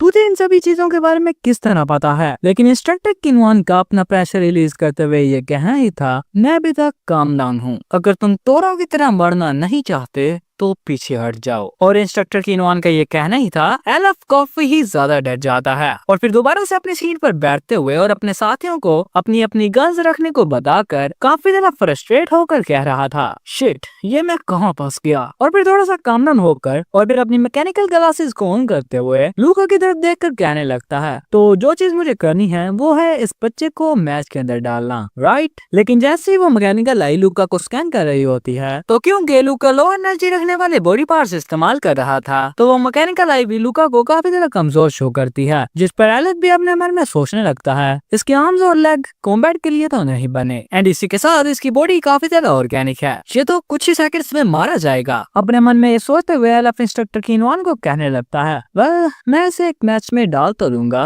मगर तुम्हें नहीं लगता कि ये काफी ज्यादा फेयर होगा? तो इस फाइट को कराने के बदले में भी तुम मुझे कुछ दो। जिस पर इंस्ट्रक्टर हंसते हुए उसे कहने लगते हैं मुझे डोरा की सभी हिडन ट्रेजर्स के बारे में पता है, जिसके ऊपर काफी देर से तुम्हारी नजर भी है, ऐसा ही है ना? इंस्ट्रक्टर कीनवान की इस बात को सुनते ही एलेफ और भी इंटेंस होकर कह रहा था तुम उसके बारे में कितना जानते हो? अब तो मैं तुम्हारी आइडेंटिटी के बारे में जानने के लिए और भी ज्यादा क्यूरियस हो रहा हूँ। तो इंस्ट्रक्टर कीनवान कहते हैं मैं सिर्फ पास की एक स्पिरिट हूँ, तो तुम्हें मेरे बारे में चिंता करने की जरूरत नहीं है। अगर तुम कुछ स्पेक्टेट करना चाहते हो तो मैं तुम्हें VIP सीट दिलवा सकता हूँ, जहाँ पर तुम कुछ प्यारी लड़कियों के साथ टाइम स्पेंड कर सकते हो। एलेफ की इस बात को सुनकर इंस्ट्रक्टर कीनवान थोड़ा सा इंटेंस होकर कहने लगते हैं नहीं, सिर्फ कुछ बूस्ट ठीक है, और इसी के साथ इस लड़के को कोई स्पेशल ट्रीटमेंट देने की जरूरत नहीं है, बल्कि इसका पेयर अपने बेस्ट फाइटर के साथ बनाओ। एंड इसी के साथ इंस्ट्रक्टर कीनवान की इन सभी बातों को सुनते हुए लूका इंस्ट्रक्टर की तरफ देखकर अपने मन में कह रहा था मुझे कीनवान से काफी कुछ सीखना है, क्योंकि इसने इतनी ज्यादा इंटेंस सिचुएशन को अपने बातों से ही सुलझा दिया है, और यही चीज मेरे अंदर काफी ज्यादा कम है। एंड फिर सीन शिफ्ट करके हमें कोलोसम वेटिंग रूम की तरफ लाया जाता है, जहाँ पहले हम एक टूटे हुए कैमरे को देखते हैं, जो कि ऑब्वियसली लूका और इंस्ट्रक्टर का ही काम है, जहाँ हम देखते हैं कि इंस्ट्रक्टर कीनवान लूका को कह रहे थे 2 घंटों में तुम्हारी फाइट शुरू होने वाली है, तो वार्म अप कर लो। लेकिन हम देखते हैं कि लूका इंस्ट्रक्टर कीनवान से पूछ रहा था डोरा की सेब में ऐसा क्या है, जिससे सुनते ही एलेफ का एटीट्यूड बिल्कुल ही चेंज हो गया। तो इंस्ट्रक्टर उसे बताता है वो उसके हिडन ट्रेजर्स हैं, जो कि एलेफ की लाइफ को चेंज करने के लिए बहुत ही ज्यादा होंगे। लेकिन फिर लूका के ये पूछने पर अगर एक फाइट ब्रेकआउट हो जाए तो उसके बाद तुम क्या करोगे? तो इंस्ट्रक्टर कीनवान, जो कि लूका के ओपोनेंट की फाइल्स को पढ़ रहे होते हैं, वो मुस्कुराते हुए लूका को जवाब देने लगते हैं हाँ, इस चीज के बारे में तुम्हें जानना होगा, लेकिन इस बारे में मैं तुम्हें तब बताऊंगा जब तुम इस फाइट को जीत जाओगे। और फिर लूका को उसका ओपोनेंट दिखाते हुए, जो कि स्टील पीस के नाम से काफी ज्यादा मशहूर है, वो लूका का ओपोनेंट होने वाला था। जहाँ इसी के साथ इंस्ट्रक्टर लूका को बता रहे होते हैं पूरा का पूरा ग्लोजम इडियट से भरा हुआ है, जो कि इलीगल मॉडल्स को इस्तेमाल करते हैं, जो कि उनके लाइफ स्पैन को कम कर देती है। यानी कि कोलोसम उन लोगों से भरा हुआ है जिन्हें कि अपने फ्यूचर की बिल्कुल भी परवाह नहीं है। और अपने ओपोनेंट को देखते हुए लूका भी काफी ज्यादा हैरान और परेशान नजर आ रहा होता है। इस बंदे ने बिना कुछ सोचे ही अपनी बॉडी में इतने ज्यादा मशीन लगवाई हुई हैं। लूका अपने मन ही मन में ये सब कुछ सोच ही रहा था, लेकिन हम देखते हैं कि इंस्ट्रक्टर अभी भी उसे बता रहे होते हैं तुम अपनी करंट बॉडी के हिसाब से एक सिंगल हिट में ही मारे जाओगे। और फिर लूका को समझाने लगते हैं जो बात अब मैं तुम्हें बताने वाला हूँ उसे याद रखना, जो कि आर्काइव कॉम्बैट मेथड की बुनियाद है। तो लूका के पूछने पर कि वो क्या है, तो इंस्ट्रक्टर उसे बता रहा था तुम्हारे पास जो चीज भी है उससे सेटिस्फाई रहो। इंस्ट्रक्टर की इस बात को सुनकर लूका उससे कहने लगता है लेकिन अब तक तो मैंने पढ़ा था कि अगर तुम सेटिस्फाई हो चुके हो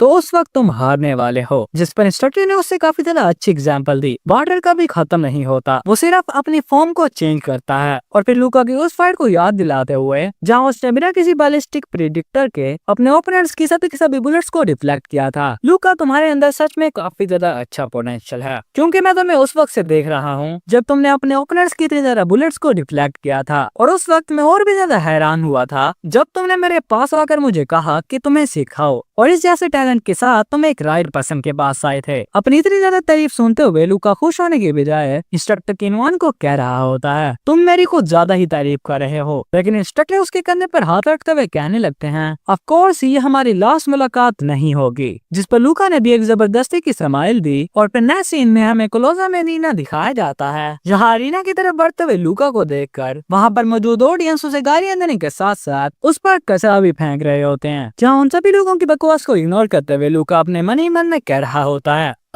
धिक्कार है, क्या बकवास है। लेकिन अचानक से उसकी नजर एक लड़के पर पड़ी जो कि लूका को गाली देते हुए कह रहा था इस बंदर को यहाँ पर आने की इजाजत किसने दी। एंड इसी के साथ हम काफी ज्यादा और भी लोगों को देखते हैं जो कि लूका का मजाक उड़ा रहे थे।